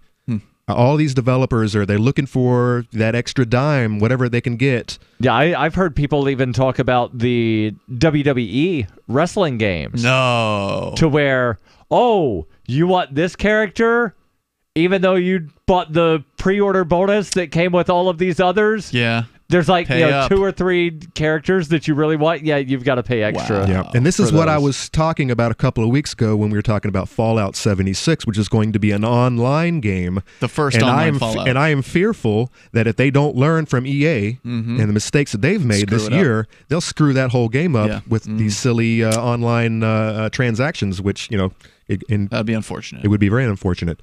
So you're not forced to make this trade. Right. Because you could spend time unlocking these, but if you want to spend that grind, if you have that kind of time, after you just spent $60 for the stupid game, because everyone wanted to benefit as soon as possible, there was a strong incentive to take shortcuts by spending money rather than grinding. Numerous criticisms have been raised against the loot crate payment system. Gamers complain that microtransactions encouraged pay-to-win tactics rather than providing a level playing field. Others objected to paying more for the loot after having already paid full price for the game itself. Well, plus the whole loot crate concept is basically kind of the equivalent of the sort of like the digital equivalent of the Magic the Gathering booster pack. Yeah, for listeners who aren't familiar, you get a random assortment of things. So if you're buying a loot crate, there's no telling what you're going to get. You could get a bunch of crap. Yeah, you could get a loot crate full of crap. They probably put like one rare or some sort of semi-rare item, which of course is all arbitrary, right? They just decide what the items are that are rare. So you get some rare item. Well, oh wait, you already had that one? Well, sorry. Hey, luck of the draw. Yeah. And the worst part about this is that the way these games work and the way one of these games really does well is if it encourages the grind and reward system. So if you put in a couple of hours, or if you put in a couple of matches and you're able to purchase one loot crate, that is reward, and that's when the dopamine goes off, and that's when but if you can just... It's a loot crate. If you can just turn the corners and just, I don't know, fork out a couple of bucks and beat the system, I mean, you're not beating the system. In your mind, you are, and it depends on whose money it is. Yeah. Hold on. So how are these games where like somebody can just like buy their way to victory different from real life, to where somebody can just go like bribe the right politicians and then wind up winning it? Well, that's a good point. This is real life. This is a mirror of how real life really works. But in this case, and aren't video games supposed to be an escape from real life? But in this case, you don't have to play the game. Whereas when you're talking about your bribed politicians, you can't get away from them. Well, I don't have to bribe politicians, and I never have bribed a politician. But you have to deal with the bribed politician that someone else might have bribed. Most notably, legislators in several countries declared that loot boxes... Speaking of bribed politicians... In several countries declared that loot boxes were a kind of gambling that encouraged wasteful and even addictive spending habits, especially it's okay when you among give politicians money, children. But you can't do... So these hypocritical politicians coming out, acting like they are, the keepers of all honesty and goodness. And we've got to prevent these young kids from gambling. Now, of course, I don't really much care for the whole loot box, pay-for-play kind of situation, but I'm even more offended by politicians getting involved in my games. And what you're going to point out here, and what Fee's going to point out, is the market can handle this without this. Folks, this is very important information. What's to be said about CBD? AncientLifeOil.com. Our CBD is made from hemp and has 0.003 THC, which means this wonderful product won't get you high, no matter what amount you take. What does CBD do for the body? My hands are tied, but you can Google CBD benefits and be astounded. When you're finished reading, you'll want to log on to AncientLifeOil.com. That's AncientLifeOil.com and purchase. Life is good when you feel good. People are tired of pain. People are asking for non-GMO organic products to help them with you fill in the blank. Legal in 49 states, and again, our CBD is made from hemp. Ancient Life Oil is about helping people one by one by one. If you wonder how good the product is, the CEO takes it every day without miss. AncientLifeOil.com. That's AncientLifeOil.com. Have a great day. Radio is the most personal of mediums. I exist right now in your head. If you listen to Free Talk Live regularly, you know me. Free Talk Live is on more than 160 radio stations around the U.S. and has been downloaded on every continent around the world. Hundreds of thousands of listeners with ad packages from $600 a month to $6,000 a month. Imagine what we can do for your business, project, website, or idea. Email me, mark@freetalklive.com. So you've heard all 3 hours of the latest episode of Free Talk Live, and you're still hungry for liberty-oriented audio content? Did you know that we have another 24/7 audio stream at LRN.FM? The Liberty Radio Network airs the latest episodes of some of the best liberty-oriented podcasts on the internet around the clock. In addition to recorded content, you'll also hear live shows like Free Talk Live, originating from our Keene, New Hampshire studio. So listen anytime at LRN.FM. That's LRN.FM. You're listening to the live edition of Free Talk Live. Hour number 3 is next after the news here on the Liberty Radio Network at LRN.FM. From Keene in the Shire, the Liberty Media capital of the world, this is Darryl W. Perry, host of FPP Radio News for Wednesday, September 12th, 2018. Silver is trading at $14.12 per ounce. Gold is valued at $1,194 per ounce. Zen is trading at $15, and the average price of Bitcoin is $6,253. Antiwar.com reports, speaking at the UN during the latest session on Syria's Idlib province, U.S. Ambassador Nikki Haley warned Russia and Iran would face dire consequences if they continue to back a Syrian military offensive against rebels in the province. Idlib is the last major rebel-held territory in Syria, and taking it is seen by Syria and its allies as effectively ending the Syrian war. The U.S. has insisted they oppose any move into Idlib. Haley went on to say that Iran and Russia are cowards interested in a bloody military conquest, and that the U.S. continues to intend to respond militarily if any chemical weapons are used. President Trump has also suggested that a military response could happen if he believes the offensive is a slaughter. Haley was unclear what the dire consequences would actually be. Russian Ambassador Vasily Nebenzia reiterated that there were no reasons to think Syria would use chemical weapons in Idlib, and said the presence of Al-Qaeda and other terrorist groups in Idlib obliges Syria to move against them. You can support FPP Radio by shopping online. Whether you're looking for precious metals, bitcoins, or books, you'll find that and more at shop.fppradio.com. Every purchase you make from one of my affiliates, like Namecheap and Amazon, at shop.fppradio.com helps fund FPP Radio. That's shop.fppradio.com.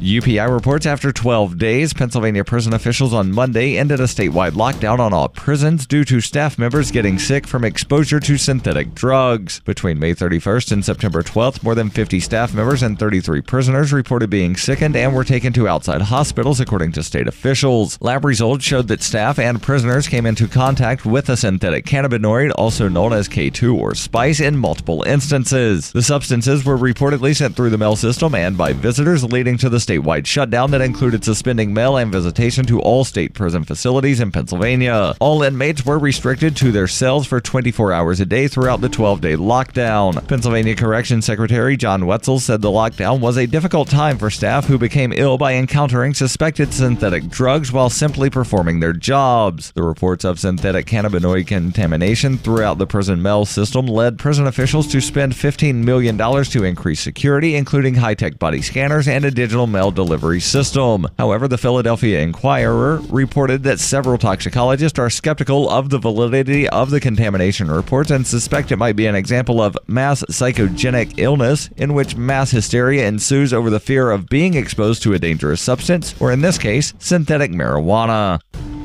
In 2115 New England, there are no borders, no states, and no regulations, yet never has a more peaceful and prosperous place existed. But Mr. Drake's security company has seen better days. Faced with the prospect of waning power, Mr. Drake intends to replace the anarchy of New England with a government. But at what cost? And can anyone stop him? Anarchy in New England by Joe Jarvis is available from Amazon.com and all major bookstores.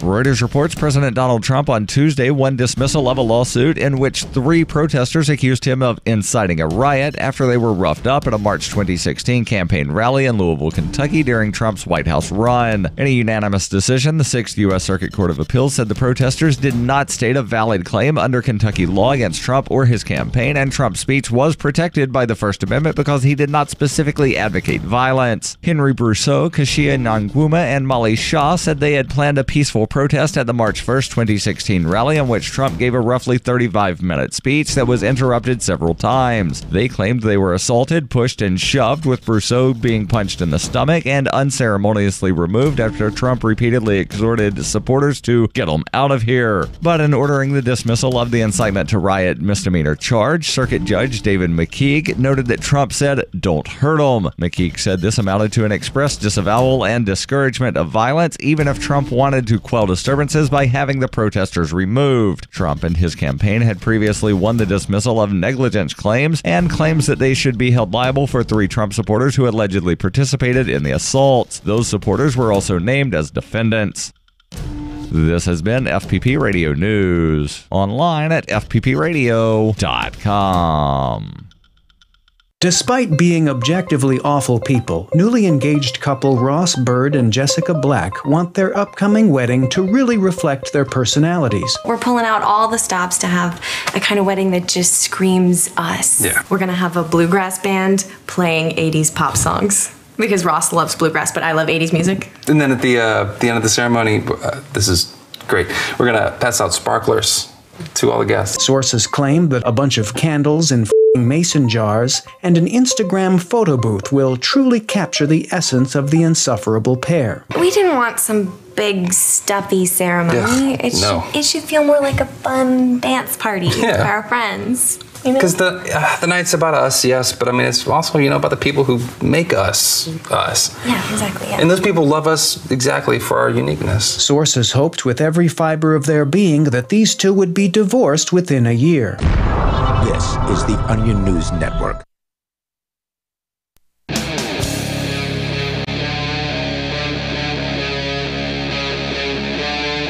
Free Talk Live. This is Free Talk Live, and you, of course, are invited to join us here. The toll-free number is 855-450-FREE like freedom as we launch here into the 3rd hour of the program. Joining you in the studio tonight, it's Ian. And Conan. And Darryl. We've been talking about video game microtransaction / in-game purchase controversy. People upset, and I think rightfully so, over this kind of detestable practice. Yeah, practice that the industry by many of the developers are moving to. Right, and in recent years, particularly detestable when we're talking about a game that you've already paid full price for, and then they want to nickel and dime you for upgrades and bonuses and loot boxes and things like that. But do we need the politicians to come to the rescue? That's what FEE, the Foundation for Economic Education, is looking at here. And we'll continue your story, Conan, from their website here in moments. But first, we go to the phones to the fun. It is Sarah. She's on the line in New Mexico. Hello, Sarah. Oh, yeah. Oh, hey, you know what? I got to be put on really fast. Sometimes I'm on hold for like 35 minutes. You know what? You never know what's going to happen here on Free Talk Live. Go ahead with your and you're calling earlier in the evening too. You usually call like the last 20 minutes. What's going on? You must have something very important to talk about this evening. You got a date? No. I'm just I call Me neither, Sarah. It's okay. Just to let you know what I want to talk about, and then I call back later, like 7:35. I'm just I just wanted to mention so you could feel what I'm trying to bring up. Like we're going to give out. What are you trying to bring up? That's what we want to know. What are you calling about? Oh yes, sir. We're going to give the homeless housing vouchers, like $1 million worth. Do you have housing vouchers to give the homeless people? Is this just in Albuquerque, or is this New Mexico, or where is this happening? This is our county, including Albuquerque. Okay. So the county, Bernalillo is like Albuquerque surrounding area, And so what will the housing voucher do? Will it be like how many months of rent will it cover? What's it supposed to do? Well, the two stipulation is that they have to be in a drug or alcohol rehabilitation program. What if they don't have a problem with drugs or alcohol? Well, these are supposed to help people that want to sober up, that want to quit, and that are making effort. But Ian's question is, what about the people that are homeless that are not drug addicts and they don't drink? They've just fallen on some bad luck, and they want to wind up, getting back on their feet, and they would like one of these vouchers. Do they still have to go to this drug and alcohol rehab, even though they are not addicted to drugs or alcohol, and they will be kicked out the first day because the first day you enter, you have to admit, I have a problem, I need help. Yeah. Well, they have to be mentally ill, so that's another criteria. You have to be in a mental health mentally ill people that are drunks and on drugs. Okay. Or you could be one or the other, mentally ill. No, she says you have to be mentally ill, and you have to go to drug and alcohol rehab. So you have to do all of those things? No, either or. You either are mentally ill. You say, well, okay, I want to be on medication. Okay. I want to see a counselor. I want to see what's wrong with me. So you have to be in a mental health. So what you're saying is that the homeless people, and by the way, I'm not in favor of government welfare for anybody, Nor am I. But what you're saying is, in order to get the homeless housing voucher, you have to be either claimed to be mentally ill or somehow assessed by a psychiatrist or psychologist or whatever that you are mentally ill, or you have to claim to have a problem with drugs or alcohol. If you're just somebody who's had a tough time in life and you've ended up without a home, sorry, you don't get the help. Well, I don't know. There must be some kind of a slot for them. If you explain their situation, they might have different avenues and allocations. And how long are these vouchers good for? I mean, is it 1 month? Is it a whole year or a 6-month term? How long does the voucher last? I do not know the exact detail, but you know what? Most of the homeless Luckily, people there's this thing called the internet. Yeah, she doesn't know the internet. I found the City of Albuquerque's website. Okay. And they have info on something that they call motel vouchers. There's this is going to be a new program. Motel so this is a new program that doesn't currently exist. Right. This is a new thing. But I'm guessing, based on what you're saying, it sounds like it's going to be similar to this, where there's one particular hotel that they have 200 capacity for 200 vouchers for. It's a motel, not a hotel. It says St. Martin's Motel Voucher. Yeah, motel. You said hotel. Whatever. I don't really know what the difference is.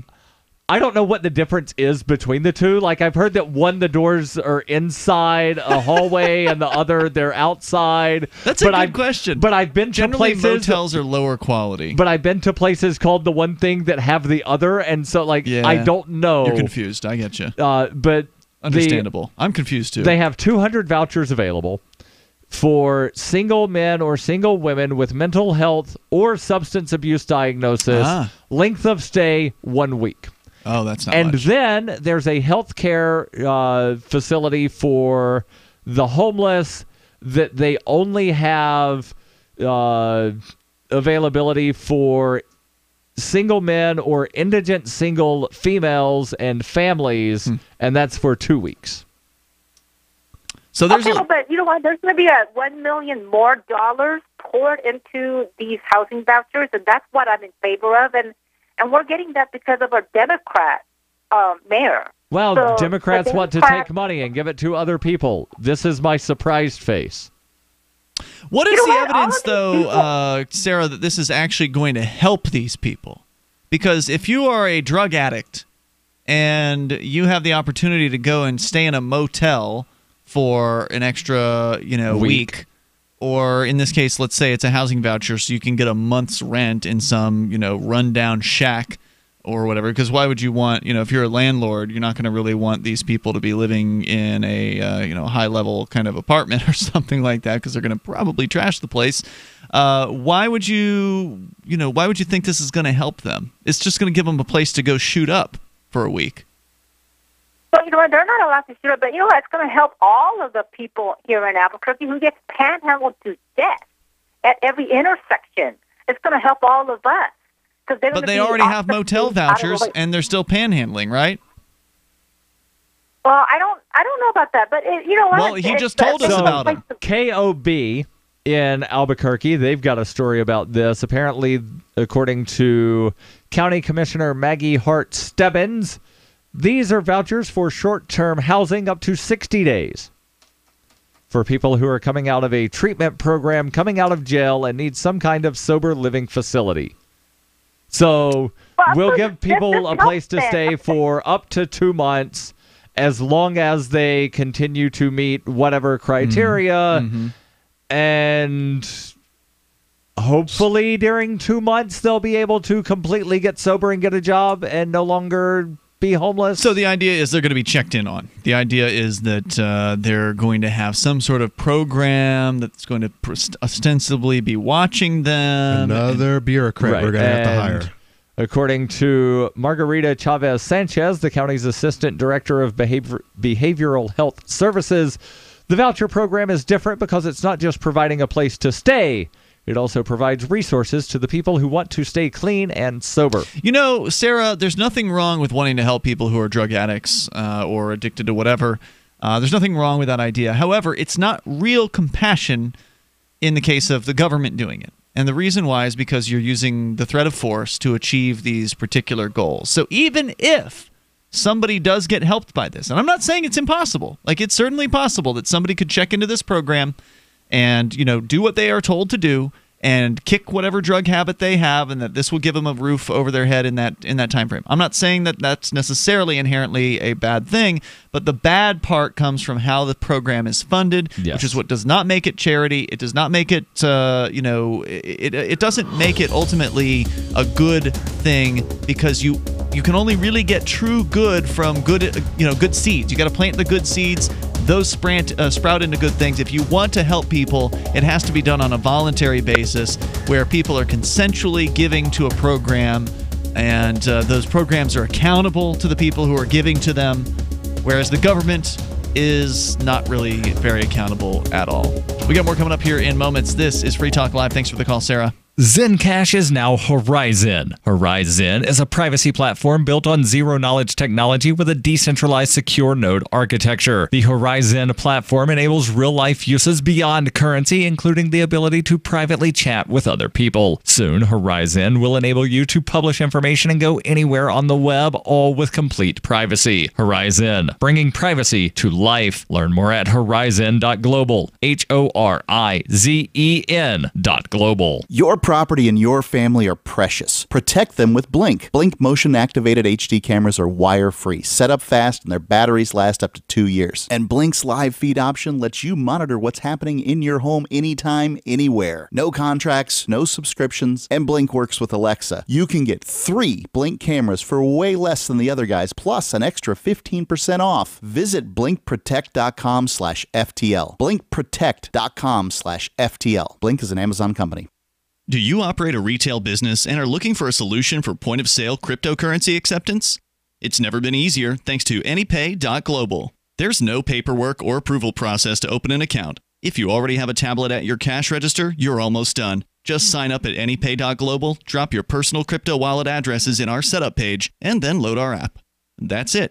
You're accepting cryptocurrency like Bitcoin and Dash at your store. Get started now at AnyPay.global. That's AnyPay.global. The Bitcoin.com wallet is a simple and powerful full-featured wallet that allows you to send and receive Bitcoin, BTC, and Bitcoin Cash, BCH, with anyone, anywhere in the world. It supports both single and multi-signature wallets and is available in multiple languages. The Bitcoin.com wallet is available on Windows, Linux, Mac, Android, and iOS devices. Use the Bitcoin.com wallet to buy, send, store, and receive both Bitcoin, BTC, and Bitcoin Cash, BCH. Learn more at wallet.bitcoin.com. That's wallet.bitcoin.com. Is spreading the message of liberty, cryptocurrency, and peace around the globe worth $2 per month to you?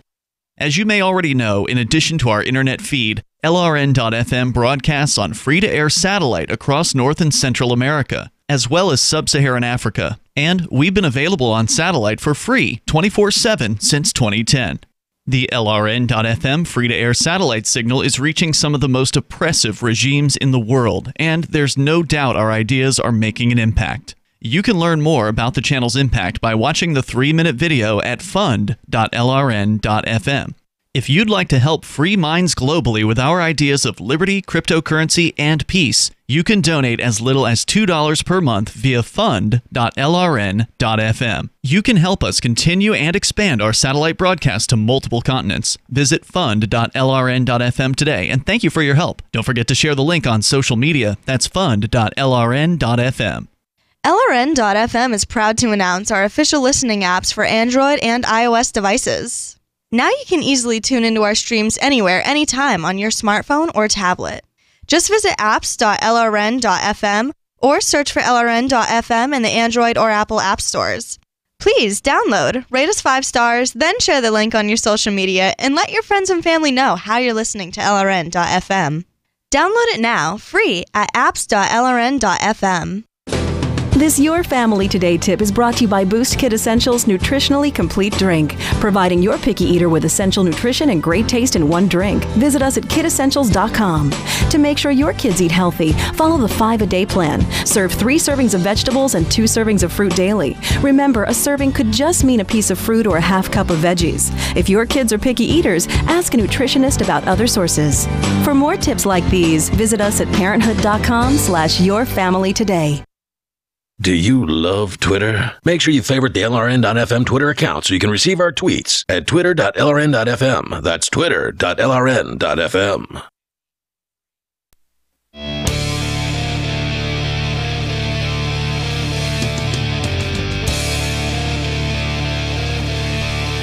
This is Free Talk Live, and you are invited to take control of the airwaves here. Our number, 855-450-FREE. That's 855-450-3733. And we've got the Discord on-air call-in line rooms available to you as well over at discord.lrn.fm. And in fact, we can go there here shortly because there's somebody who's been waiting in there. And unfortunately, I didn't have all 3 of my rooms in view, so I don't know how long that person has been there.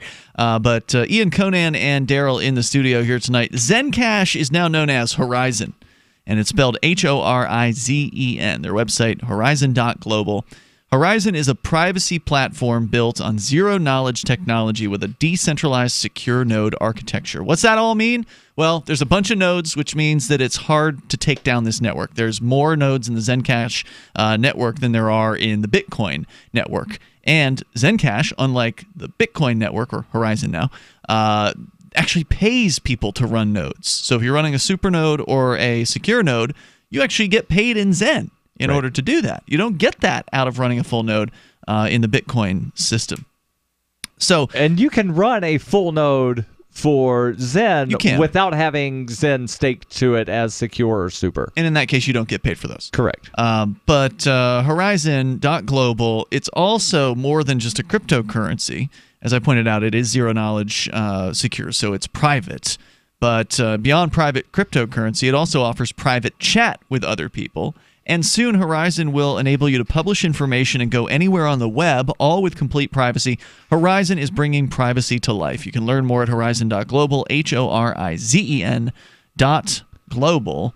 As we continue here, let's go to the phones to the fun. We've got ANCAP86 on the line here on our Discord call-in line. Go ahead. Hey guys, this is Riley calling from Utah. It's Riley Blake from the Anarcho Agenda podcast and also the editor of the Free Talk Live Daily Digest. What's up, Riley? So I wanted to call about what's going on in Utah right now. Utah in November will be voting on Proposition 2. What's that? Which will be it's legalizing medical marijuana in Utah. Really? Yes. And that's exciting to me. However, there are religious groups, especially the Mormon Church, who the Mormon Church says that they don't oppose medical marijuana. However, they want proper safeguards, whatever that means. mainly it's justification for them to say we want the government to regulate it rather than someone else to regulate it. And so to me, that's rather concerning because when you have a religious organization that wants to point government guns at peaceful people for consuming a substance, it's basically immoral to me. Well, yeah, of course. And you'd think the Mormons would know that the government is not throughout their history escaping government. Right and now, apparently Utah's governor and lieutenant governor are both opposed to this, as are a good many state representatives. I'm on Ballotpedia. It's going to be hard. This is going to be a tough one. Right. I'm on Ballotpedia right now looking at the people and organizations that are opposed, and the Utah Medical Association. Opposed? They're a member of the Drug Safe Utah Coalition, which is opposed. Jesus. The Utah Narcotic Officers Association, the Utah Eagle Forum. I'd like to ask these people, I'd like to ask these religious zealots who are opposing cannabis, medicinal cannabis, we're not talking about recreational, medicinal cannabis, which is now available in 36 or 38 or something of the 50 states. So they'll be one of the last states if they do actually approve it. I'd like to ask them, did Satan make weed? Is that what these people think? They're afraid. They're afraid the kids are going to get their hands on their mommy's weed at the medicine cabinet, and then they're going to stunt their brains. That's part of it. But I think a bigger part of it. Go ahead, Riley. I think a bigger part of it is they don't want to have people abusing drugs, and that's fine. However, do not impose your morality on somebody at the point of a gun, which is what governments do. They impose morality at the point of a gun. Utah Medical Association said in a statement, "This initiative is not about medicine. Supporters have used images and stories of suffering patients to disguise their true aim, opening their market for products and paving the way for recreational use of cannabis in Utah." My God, it's turning into an anarchy out there. The Utah Sheriff's Association and the Utah Psychiatric Association also opposed. My God, this is going to be a hard one. Someone needs to get a hold of Trey Parker, and this would make a great South Park episode. All right, so what are the polls showing? Because he loves his Mormons. Do you know, Riley, offhand? First of all, how long has this been in play? Did they just file this, or is this like something they've been building up to for the last year, or when did this? This has been something they've been building up to in the last year. The fight is just getting more and more intense as November is nearing. So this is going to a general vote. Does it have to pass by a majority or a supermajority? That I do not know. I'm not familiar enough with Utah to know that, but I'm guessing majority. Ballotpedia will have that info. I'm looking at the polls right now. The most recent poll from Dan Jones and Associates shows 64% support. Wow. Tribune Hinckley poll from June, 66% support. Dan Jones and Associates from May, 72%. From February, 77%. Wow. From July of last year, 78%. So it's actually going down. It's actually going down. The propaganda is working. The opposition has had campaign contributions of $167 million. My God. Compared to $761 million for support. Oh wow! Oh my gosh, that's a lot. I didn't expect it to be that much. I thought you were going to say $761,000. No. So the opposition actually having some gains here. It's this is again, polling isn't necessarily going to reflect who comes out on the actual vote, right? But nonetheless, still over 60% in favor on polls, just 2 months away from the election. Interesting. Yep. Thanks for sharing that. So, anything else, Riley? Go ahead. I just want to bring this up because Connor Boyack, who has the Libertas Institute in Utah, is also a Mormon, and he is actually fighting for this. So he's frustrated that his own church is playing in the mud with the government goons. Well, unfortunately, this is sort of the history of things where people who are oppressed, like the Mormons were at one time in the past, they then turn around and become the oppressors. I mean, the history of abuse, the history of violence, it happens on the national level, it happens on the state level, it happens on the individual level with abusive fathers and mothers and households and things like that, and bullies at school. Many of the people who have been bullied become bullies themselves. Become cops. This is just the same old story playing out once again. It's unfortunate, and I hope you'll keep us in the loop as this develops, because I think this is going to be one of the more interesting fights on medical cannabis, because I'm glad to hear it's still, despite all the propaganda, the poll numbers are showing that people are in favor of medical cannabis in this case. Me too. I'm glad people are still keeping up the fight because medical cannabis is important. I would argue that regulating cannabis like tomatoes would be the better choice, but no one's going to stand for that in Utah. Riley Blake, thanks for calling the show tonight and sounding great there on our Discord chat. The Discord on-air call-in line rooms are available to you. You can get in there and sound probably just as good as he does over at discord.lrn.fm. That's discord.lrn.fm. We've still got more on the video game microtransaction discussion controversy thing. That's coming up too. Free Talk Live. Hear that? That's the sound of a house being trashed while a gang of thieves ransack the place. And what they don't steal will be destroyed. This year, resolve not to be the next victim of a break-in. Go to faketv.com and discover a device that creates the illusion someone inside is watching TV, even when you're miles away. Security is a mindset, and Fake TV should be part of your security solution. Be vigilant, but not fearful. faketv.com. When you use public Wi-Fi, hackers and identity thieves can see anything you do online. Embarrassing photos, your web history, even your passwords. That's why I use private internet access to encrypt my internet connection for less than 10 cents a day. Sign up now at privateinternetaccess.com, and in just a few minutes, you'll be browsing anonymously and only sharing what you want to share. privateinternetaccess.com. It's time to protect your online privacy. I've been told no in many different ways. I give you an order and you're going to obey it. George, you can go this way. You can't do that and you have to leave here. You cannot bring signs into the rally. Walk with me. Well, I'm comfortable here, actually. Whoa. Hey. Who do you think you are? Excuse me. There is no video or audio allowed in this office. No, I have work today. You ain't gonna make it. Wait a minute. Hey!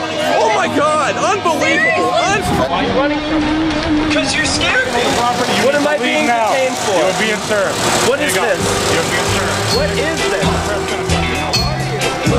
Bureaucrats have a funny way of telling people no. That's the sound of the men working on the chain. Derek J's Victimless Crime Spree. Watch it for free and order the Director's Cut DVD at victimlesscrimespree.com.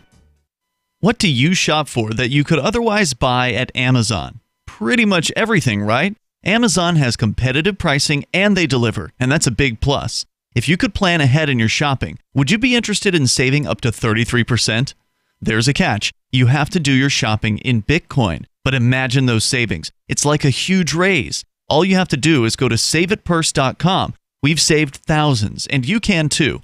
Plan ahead and save. SaveItPurse.com. There are lots of ways to listen to Free Talk Live. Our podcast has been around since podcasts began, and now the FTL feed is loaded with content besides our full show archives. Did you know that we make it easy for you to customize your podcast subscriptions? We have different feeds, one that includes only our full shows, one with just the Daily Digest, and one with just the Edgington Post. You decide what you listen to. It's quick and easy to customize your feeds at feeds.freetalklive.com. That's feeds.freetalklive.com. On Free Talk Live, we're bringing people to the ideas of liberty every day. From wrestling superstars like Glenn Jacobs. You guys really are having an impact, I believe. Like I said, a lot of where I am now is due to listening to Free Talk Live. You changed my mind on some very important issues years ago. To random people tuning in on the radio. I was kind of stuck in the left-right paradigm. I heard your show by chance on a Saturday night. From there, I went on, joined the Free State Project, and become an amplifier. So, I mean, that's really the reason why I amp is because I know that if it wasn't for you guys being on as many stations as you are, I never would have found the ideas of liberty. Your amp will directly change more lives by getting Free Talk Live in front of people looking for talk radio online and on the air. When you amp Free Talk Live, you get perks like access to the AMP-only Facebook group and AMP podcast. Visit amp.freetalklive.com.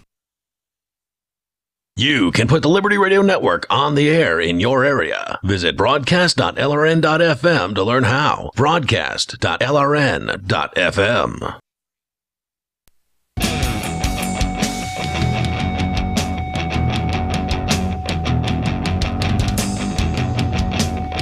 Free Talk Live. Dial in, toll free, bring up whatever you want here. The number for you is 855-450-FREE. 855-450-3733. Also, the Discord on-air call-in line rooms are open and available to you over at discord.lrn.fm. With you tonight, it's Ian. And Conan. And Darryl. Anypay.global. That's where you can go to get started with accepting cryptocurrency at your point of sale. If you're a manager or owner of a retail establishment and you've been wanting to accept crypto in real life, then this is how you do it. This is about as easy as it gets, at least for the state of the art today. You go to Anypay, Anypay, A-N-Y-P-A-Y, anypay.global. Get signed up there. If you've already got a tablet at your point of sale, you are halfway done. Because you do have to have something at the point of sale on which to accept cryptocurrency. And if you got that, then you, or if you don't have one, then you can get one. But you go to anypay.global and you can get signed up with your username and password. That's it. There's no process. There's no paperwork. There's no application fee. There's no application, really. It's just username and password. You're in. And then you put in your cryptocurrency destination wallet addresses, and then that way the Anypay knows where to send the crypto to when the sale's done. And then you load up the app on your point-of-sale device. That's it. We're talking about maybe a 10-minute process here, maximum. Go to anypay.global and get started. You'll be easily accepting Bitcoin, Dash, Zcash, and more. Hopefully we'll be seeing some cool new announcements coming from Anypay in the coming weeks. And, of course, you'll hear about them here first on Free Talk Live. Go to anypay.global. As we continue here, back to the Discord chats, the Discord on-air call-in line, where Otis is on the line in New York. Go ahead, Otis. Hey, how you guys doing today? What's on your mind? I just wanted to call in. I don't really have too much to say other than a lot of stuff that's been going on lately is crazy. But all right, pick one. It's just so wild. But let me just start with let's just talk about the Green Bay Packers, right? The big cheese. You know what they're talking about? Darryl is a big football fan. He can probably talk about the Green Bay Packers. I'm vaguely aware, and I don't really follow the NFL, but I do. Are you a college football guy or something? More college. Okay. But I do know that Aaron Rodgers got hurt in their season opener Sunday night. Is that newsworthy? Like, is it hurt real bad, or because you usually get hurt playing football? No, okay, guys. Damaged his knee. Let's talk about a more serious topic. He damaged his knee. He might miss a couple of weeks. You guys are going off the rails talking about football too much. You're the one that brought it up, dude. Okay, all right. Well, let's just talk about how New Hampshire legalized unpermitted gun carrying. I mean, that's a big step. Yeah. Constitutional carry, as they call it. Oh, and this year, air rifles. We can hunt with air rifles now. You couldn't before? Yep. We're the last state in the damn country. Now we finally can. There you go, Otis. That's crazy. You're in New York, so it must seem crazy for people to have guns, right? Because you really can't have guns in New York. Oh, I have all kinds of guns. What are you talking about? I have all the guns that there are. The two biggest guns are the ones that are to the left and right of me right now. Okay? I don't mess around. I love this We got the biggest guns in the whole country right here, champ. Thank you, Otis, for your call. I'm getting ready for him to go into burst into song singing about how he's a jet. When you're a jet. He is funny. Thanks for the call, Otis. I appreciate it. Toll-free number here tonight, 855-450-FREE. I love the accent. 855. I don't know if it's real. It might be real. Yeah, I don't know. 855-450-3733. Conan, we were talking about the Foundation for Economic Education, pointing out that some people are turning to the government. Some government agents are coming in. These legislators in Europe apparently have done this in some European nations. Belgium. Where they've actually prohibited the use of the loot box. Yep. Is that correct? The in-game transactions have been banned. Wait. All in-game transactions or just loot box? Sort of the gambling aspect of paying $10 or $5 or whatever it is to buy one of these loot boxes and then randomly getting some dispersion of items, in-game items. Microtransactions in any game, any developer, have been banned in Belgium under threat of. Well, that's the thing. EA doesn't reside in Belgium. If you don't have an office in Belgium, then they can't stop a piece of software from coming into their country. Well, I guess they could. That's hard to do. They can try. Yeah, I don't know how they would do it. They could put in blocks on the software website, on the company's website, but That's not going to stop it. Or if they would not prevent, the ban does not actually prevent store owners from purchasing that item and selling it to the people, they could come down on those store owners. Oh, they will do that, yeah. And that's what I mean. That's how they would end up doing it. But Belgium is one example where they have done this. They put this ban into place. Yep. And EA, by the way, this is a whole another story. But EA has Electronic Arts has called them on it, and they have they've done away with loot boxes in Star Wars, paid for microtransaction loot boxes. But FIFA 18, the soccer game, they have not, and it is definitely a pay to win game. So they're calling them on it. And by the way, that's a popular game in Europe, so they're not going to. We're going to see what happens. This would be something to follow.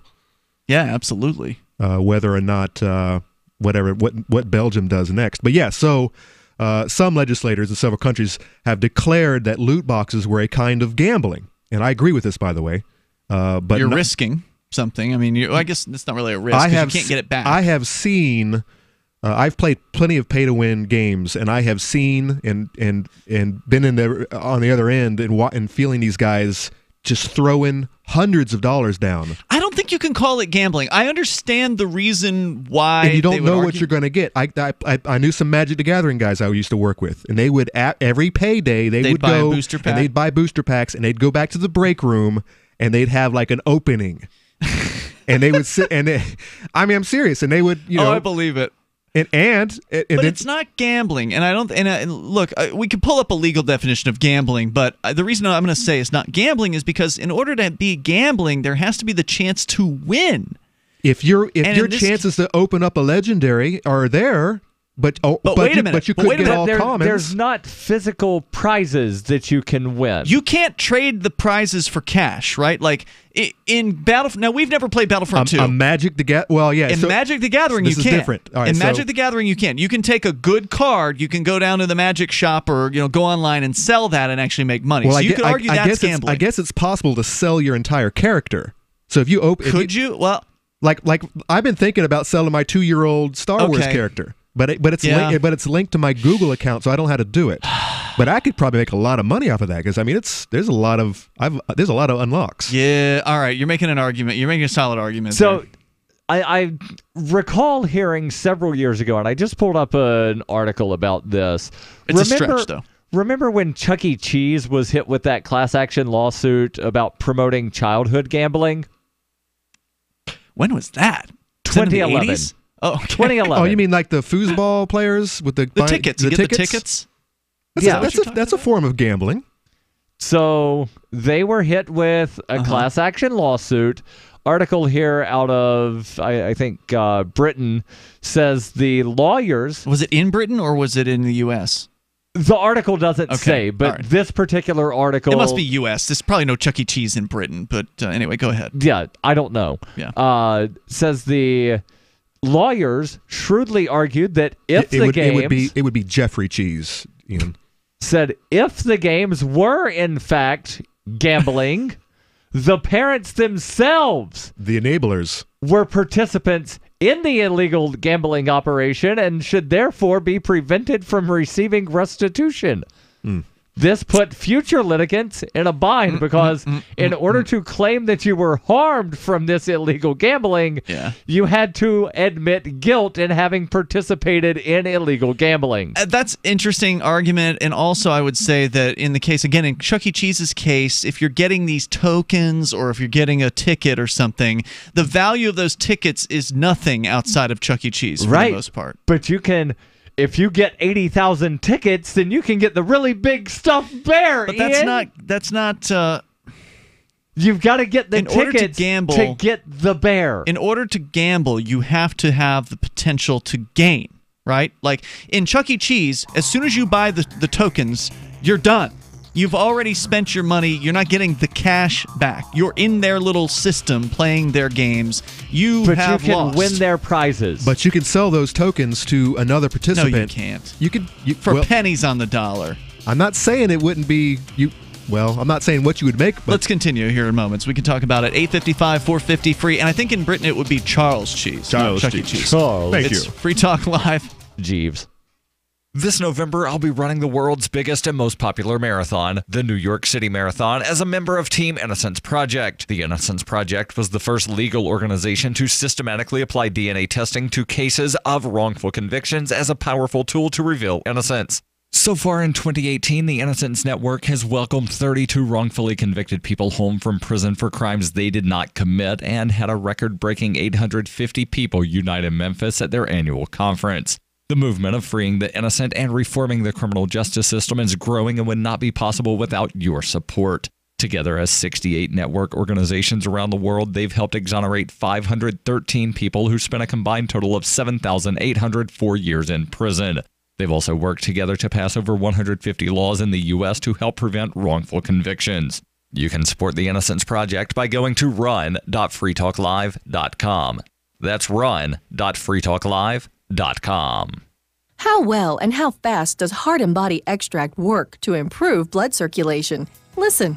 My name is Ellis, and I'm 66 years old, and I live in Jacksonville, Florida. 2 years ago, I was diagnosed as having clogged arteries. I had 70% blockage in one artery leading to my heart. They wanted me to go on Plavix, but I refused, knowing the negative side effects. Heart and Body Extract is a unique balance, synergy, and proportion of herbs reaching from head to toe at maximum absorption around 95% at the cellular level. Within the first month, I felt a dramatic difference. The heaviness in my legs was reduced, and within 2 months, I felt completely normal. Your natural organic herbal formula for heart health is Heart and Body Extract.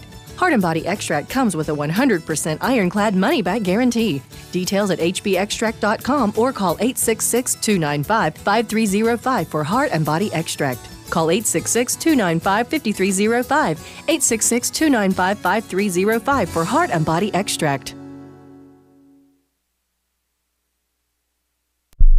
The Free State Project has reached its goal of 20,000 liberty lovers who've pledged to move to New Hampshire and get active to achieve liberty in our lifetime. Perhaps you're trying to figure out what part of New Hampshire should be your destination. If so, consider Keene. You'll find more than 150 reasons to move to Keene at move.freekeene.com. Keene is famous for its historic, publicity-generating activism, as well as being the liberty media capital of the world. It's home to freekeene.com, New Hampshire's destination for liberty activism, news, and opinion. For years, we've been compiling over 150 reasons to move to Keene at move.freekeene.com, where you'll learn about some of what's happening here and what makes Keene a great place to live. If you love liberty, you'll probably enjoy anywhere you end up in the Shire. But do your due diligence first. Please visit move.freekeene.com for the full list of over 150 reasons to move to Keene. That's move.freekeene.com.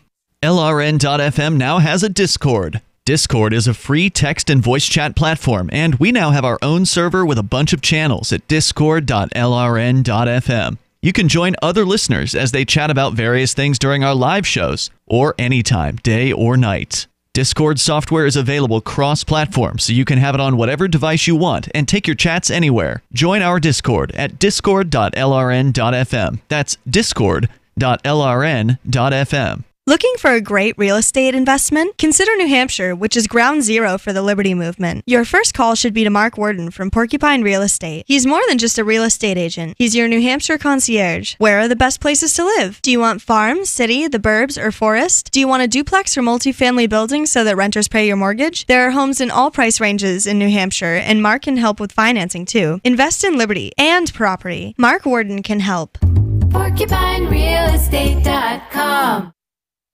Help get LRN.FM into more ears. Visit promote.lrn.fm for a free bumper sticker, flyers, banners, graphics, and more. Promote.lrn.fm.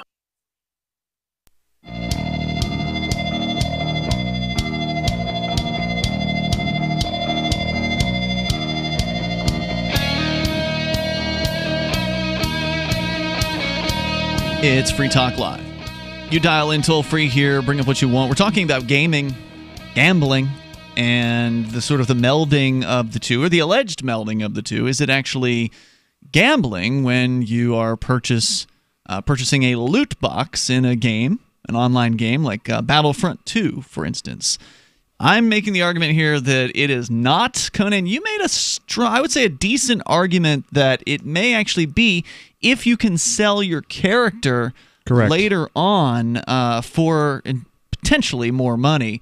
But we're going to continue here. You're welcome to weigh in. The toll-free number is 855-450-FREE, 855-450-3733. Also, we've got our Discord on-air call-in lines that are available to you over at discord.lrn.fm. And don't forget, you can help support Free Talk Live and what we do here, just like Ryan Johnson has done. He is a longtime Free Talk Live amplifier, one of our silver amplifiers, which means he's given $5 a month to the show for I don't know how many years, quite a few, several, if not a decade or something like that. He's been on. We're going kind of down the list from oldest to newest on our amplifier. So thank you, Ryan, for supporting Free Talk Live, and to everybody, to the couple hundred folks who every single month they're contributing at least $5 a month to Free Talk Live to help us get on new radio stations, because we're on almost 200. I think we're at about 190 radio stations right now, coast to coast in the United States. We can be on 300.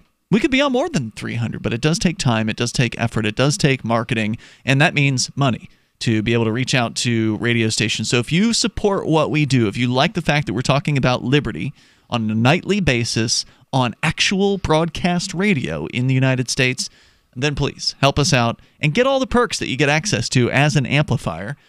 You go to amp.freetalklive.com, please, and get signed up there. It's $5 a month. You can use credit card. You can use PayPal. You can use Bitcoin BTC. You get signed up. You get some cool perks like access to AMP-only exclusives. There's the AMP-only email list, the AMP-only podcast. We've got special AMP-only Facebook group and more. Head on over to amp.freetalklive.com. It makes a big difference to us when you do that, so thank you in advance. That's amp.freetalklive.com. We've been talking about gambling. The suggestion being that, playing games at like Chuck E. Cheese, apparently there was a lawsuit over this. Yes. It doesn't sound like it was successful. It was not. And I think the reason is because, well, actually, if you look at, of course, there's different statutes, different, state laws in places that have different definitions. But generally, my understanding of gambling is that there has to be the chance to win or lose based on something that you generally don't have any control over. Whereas, and so I'll give you the New Hampshire gambling statute here, which is more detailed than Black's Law.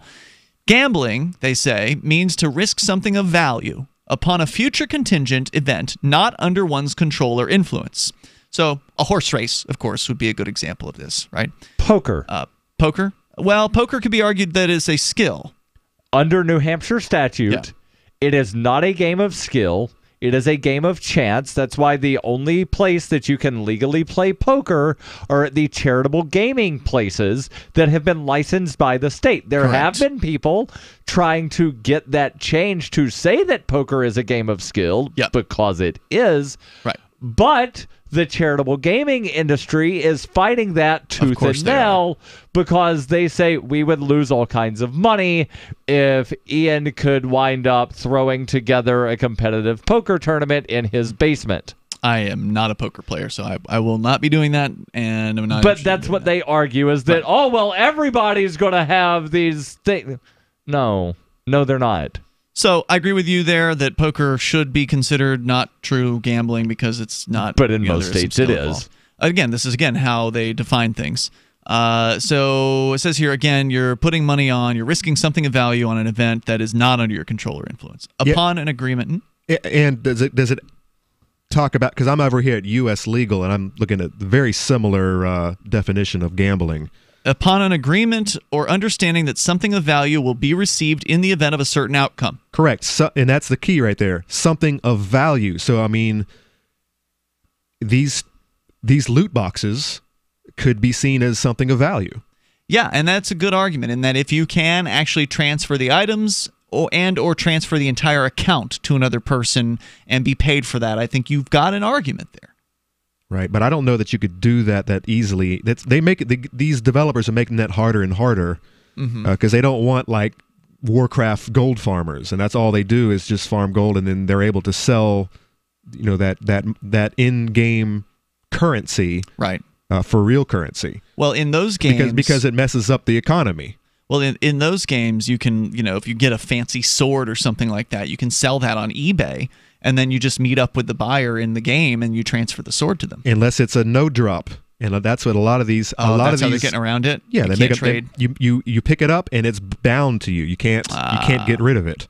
But back in the Ultima days, there was people making big bucks. What's Ultima? They would make online multiplayer game. They would make castles and stuff and sell their castles for thousands and thousands of dollars. I think you should be able to do that. Yeah, I think that's great. I think that you should. It does say here, for the purposes of the paragraph, the phrase "something of value" shall include a sweepstakes ticket or other item obtained in conjunction with the purchase of goods or services that entitles the holder to a share or chance in a sweepstakes. And then it goes on talking about sweepstakes. And then they also exempt the lottery that they wind up running.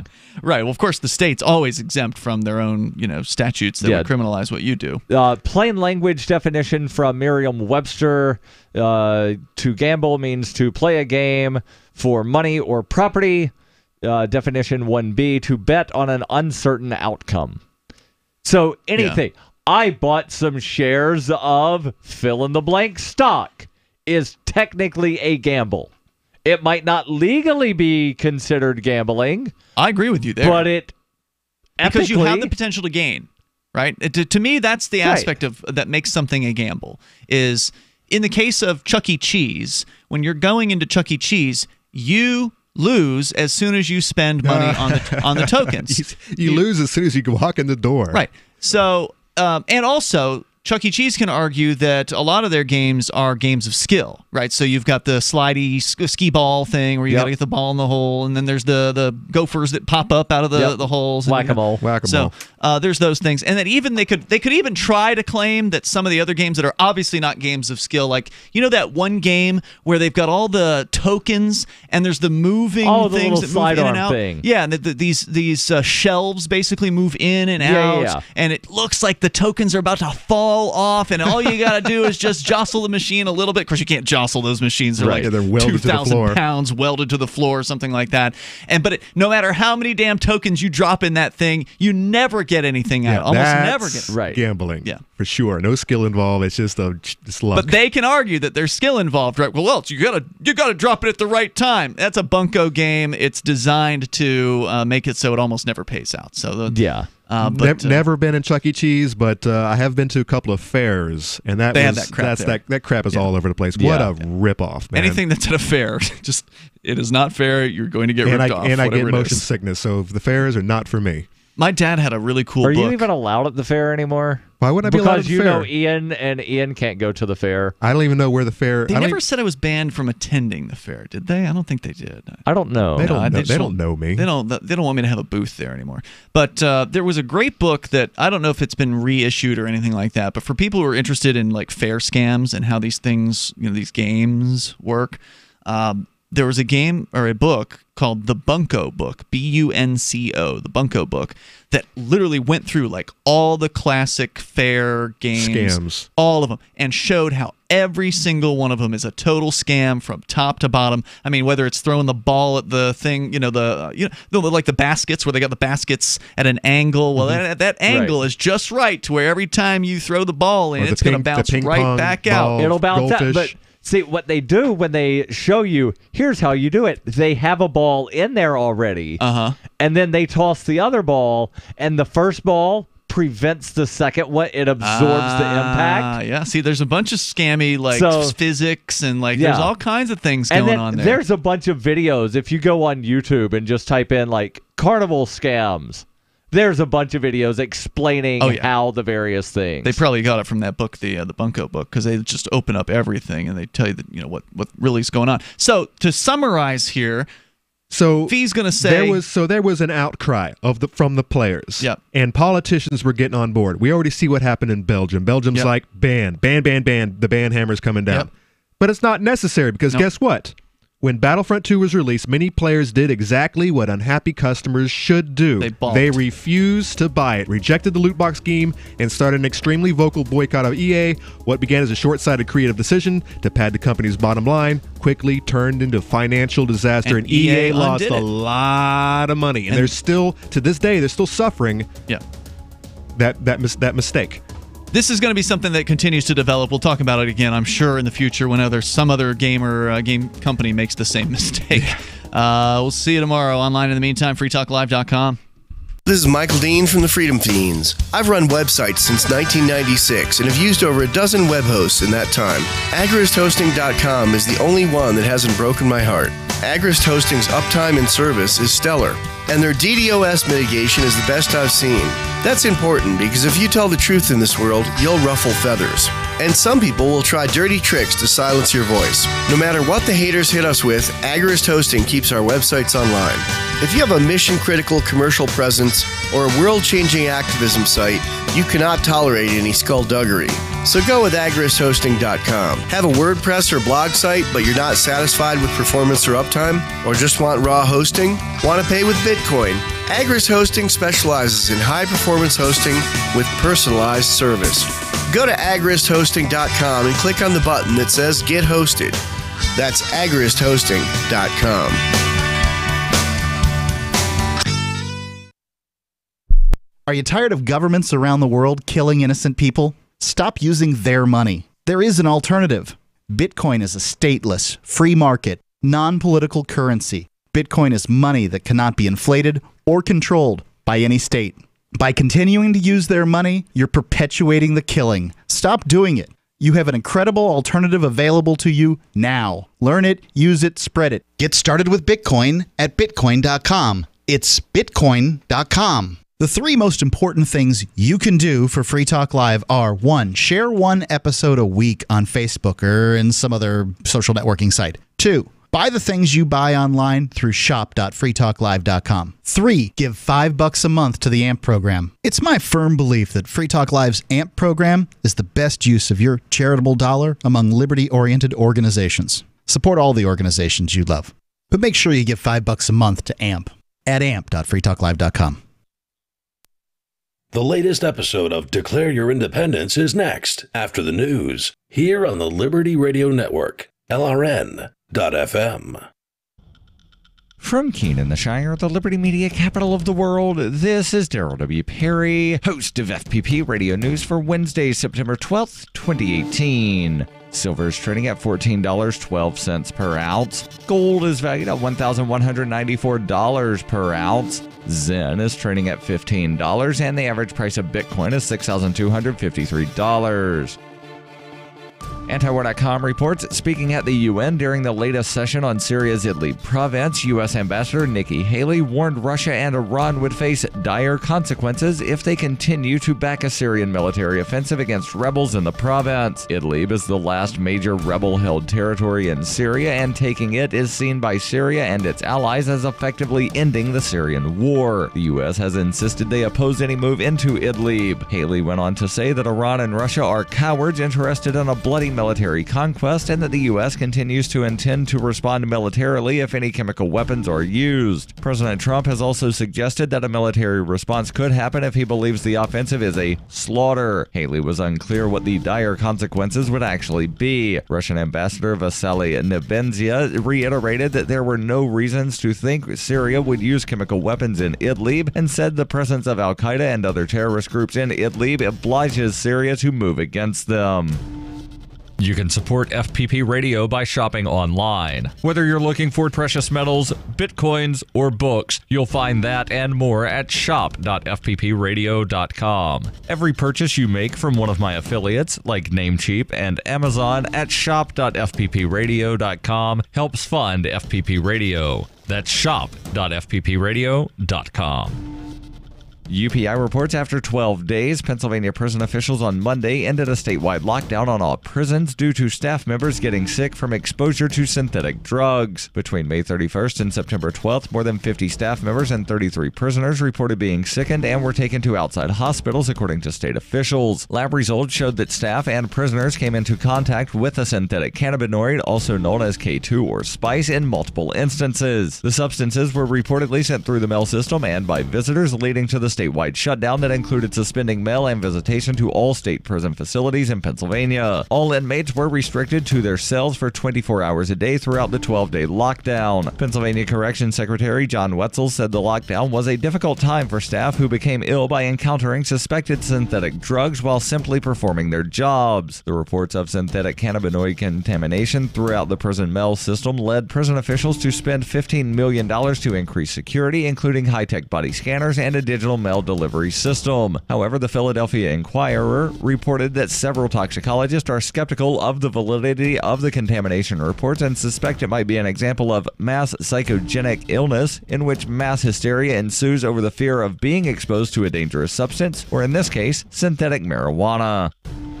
In 2115 New England, there are no borders, no states, and no regulations, yet never has a more peaceful and prosperous place existed. But Mr. Drake's security company has seen better days. Faced with the prospect of waning power, Mr. Drake intends to replace the anarchy of New England with a government. But at what cost? And can anyone stop him? Anarchy in New England by Joe Jarvis is available from Amazon.com and all major bookstores.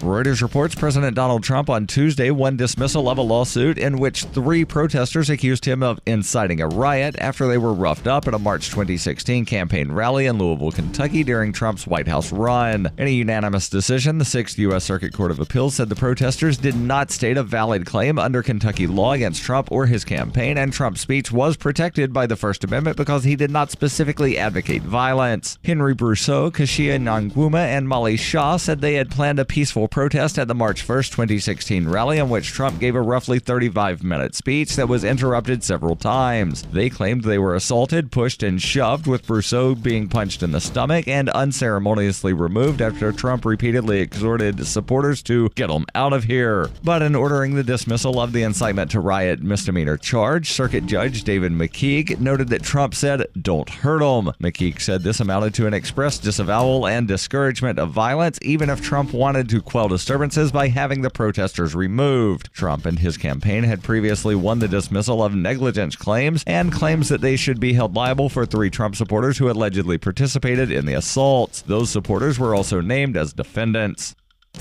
This has been FPP Radio News, online at fppradio.com. People are saying it could be a baby bump. Our senior celebrity correspondent, Tyler, is here. Tyler, you always have the inside dish. What's the deal? She looks like she got fat, so she might have a baby in her tummy. Oh? What else have you heard? I heard she has a boyfriend, and they have sex. That's right. You know, the Hollywood couple vacationed in Rome together just 2 months ago. They had a big hotel room, and I can tell you what they did in it. Spill it, Tyler. He put his penis in her vagina. Hot. She is one lucky gal. And she's going crazy. Uh-oh. Is stardom starting to wear on Emma? Yeah, she's crazy and dumb. She put a carrot in her vagina. Whoa. Do tell. Yeah, she said, "Oh, this carrot's like my boyfriend's penis. I'm gonna rub it all over my vagina. I'm so gross." Then she ate it like Bugs Bunny. What a hot mess. Hey, Emma, get it together, girl. Tyler, you are breaking news as always. This is the Onion News Network. And now, live from the studios of Freedom's Phoenix, Ernest Hancock. Believe me when I say we have a difficult time ahead of us. But if we are to be prepared for it, we must first shed our fear of it. I stand here without fear because I remember. I remember that I am here not because of the path that lies before me, but because of the path that lies behind me. I remember that for 100 years we have fought these machines. And after a century of war, I remember that which matters most. We are still here! Today, let us make them remember. We are not afraid!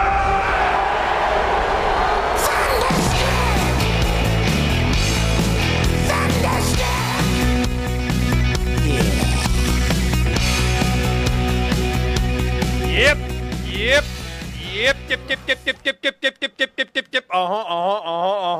We're declaring our independence here in declare your independence of me, Ernest Hancock, here in Phoenix, Arizona.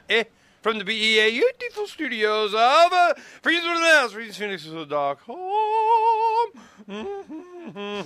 Yeah, I didn't get enough sleep. I get caught up. I'll take a nap today, probably do something. But get my bulletproof from Donna, and then I'm all right. So what we're going to do today is Davi, Barker, and me. We're just going to yak it, go over some of the headline in the news and everything, because that's always fun. And but it's getting kind of dark, man. There's some weird stuff going on in the news, and you keeping up with QAnon? Me neither. But anyway, there's they're saying, oh, it's today, man. It's here it comes. It's right around the corner. Pretty soon we're going to do it. There're going to be thousands of people frog march to down to the the Hooskow. But so we'll talk about that. We got some letters of Captain. Maybe we should. You think we should read the new one? Yeah, I was wondering. Maybe we should do that. We'll do that. And then there's a bunch of. Did you send? That's what we could do, Donna. You know what we could do? Get Donna to post your memes. Sure. Yeah. Let me just get the website on them. The website on them. Yeah, the Pirates Without Borders. Just make sure it's at the bottom of each of them. All of them? I mean, are there? I mean, yeah. Okay. I don't know. I guess there's some. Maybe some of them are maybe not. Maybe not the 9/11 one. Why? What's the 9/11 one? To me, it's a joke. Okay. Here, get up on the mic. Hello. There you go. There's Larry Silverstein. He's the guy who famously said "pull it" right before Building 7 collapsed, and that's a big old part of the conspiracy. So I did the Colin Kaepernick meme where it's like a close up of Silverstein's face, and it says, "I want you to believe something, even though I don't have any evidence of it." And then down at the bottom it says "pull it." The Kaepernick thing, Nike just. Give up everything. I don't know, be a jerk. But anyway, so believe in something even if it means sacrificing everything. That's the original line. Yeah, whether I made an true Elon or not. I made an Elon Musk one that says sell flamethrowers even if we live in an artificial simulation. See, we gotta get this wide distribution. All right, go ahead and what would be the best way? You make them as JPEGs and Donna put them outside. I'll export them all as JPEGs. Donna, in how long? Within 20 minutes or something? Yeah, by the end of the half hour or whatever. Sure. All right, at the bottom of the half hour at the latest, or maybe by the next break, Davi's going to send you a bunch of JPEGs, and you can take and embed them into the first hour of the archive today so people can go see them, okay? Got the one you did yesterday. Oh, you do got – she got the ones you did yesterday up there. I only did one yesterday. I'm sorry. And it's up there, too. Oh, it's up there in rotation. Oh, yeah, and we'll put them in rotation. So, all right. So yeah, Davi I'll get that over to you.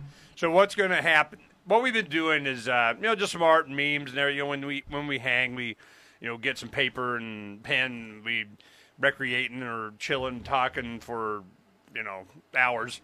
And just a bunch of really good concepts come up and phraseology and words. And we're working on it starts off with a bunch of research that Davi will do and we'll go through and stuff. And then we word craft each of these concepts into a, pirate lore or something. And, it's the most recent one we did was property, and we're thinking, man, this is going to take a while. We got the entire letter down to a 1 minute read. Yeah. Did you get the logo up? Now you got a little one down there. We did the logo is an upside down Nike swish with a pirate face on the front. It looks kind of like the stylized Precariat. Yeah, it's like the Precariat. It's like the pirate ship. And it's like it's kind of a Star Trek-y symbol, which is what we were going for. Yeah, we just never put it together. Yeah,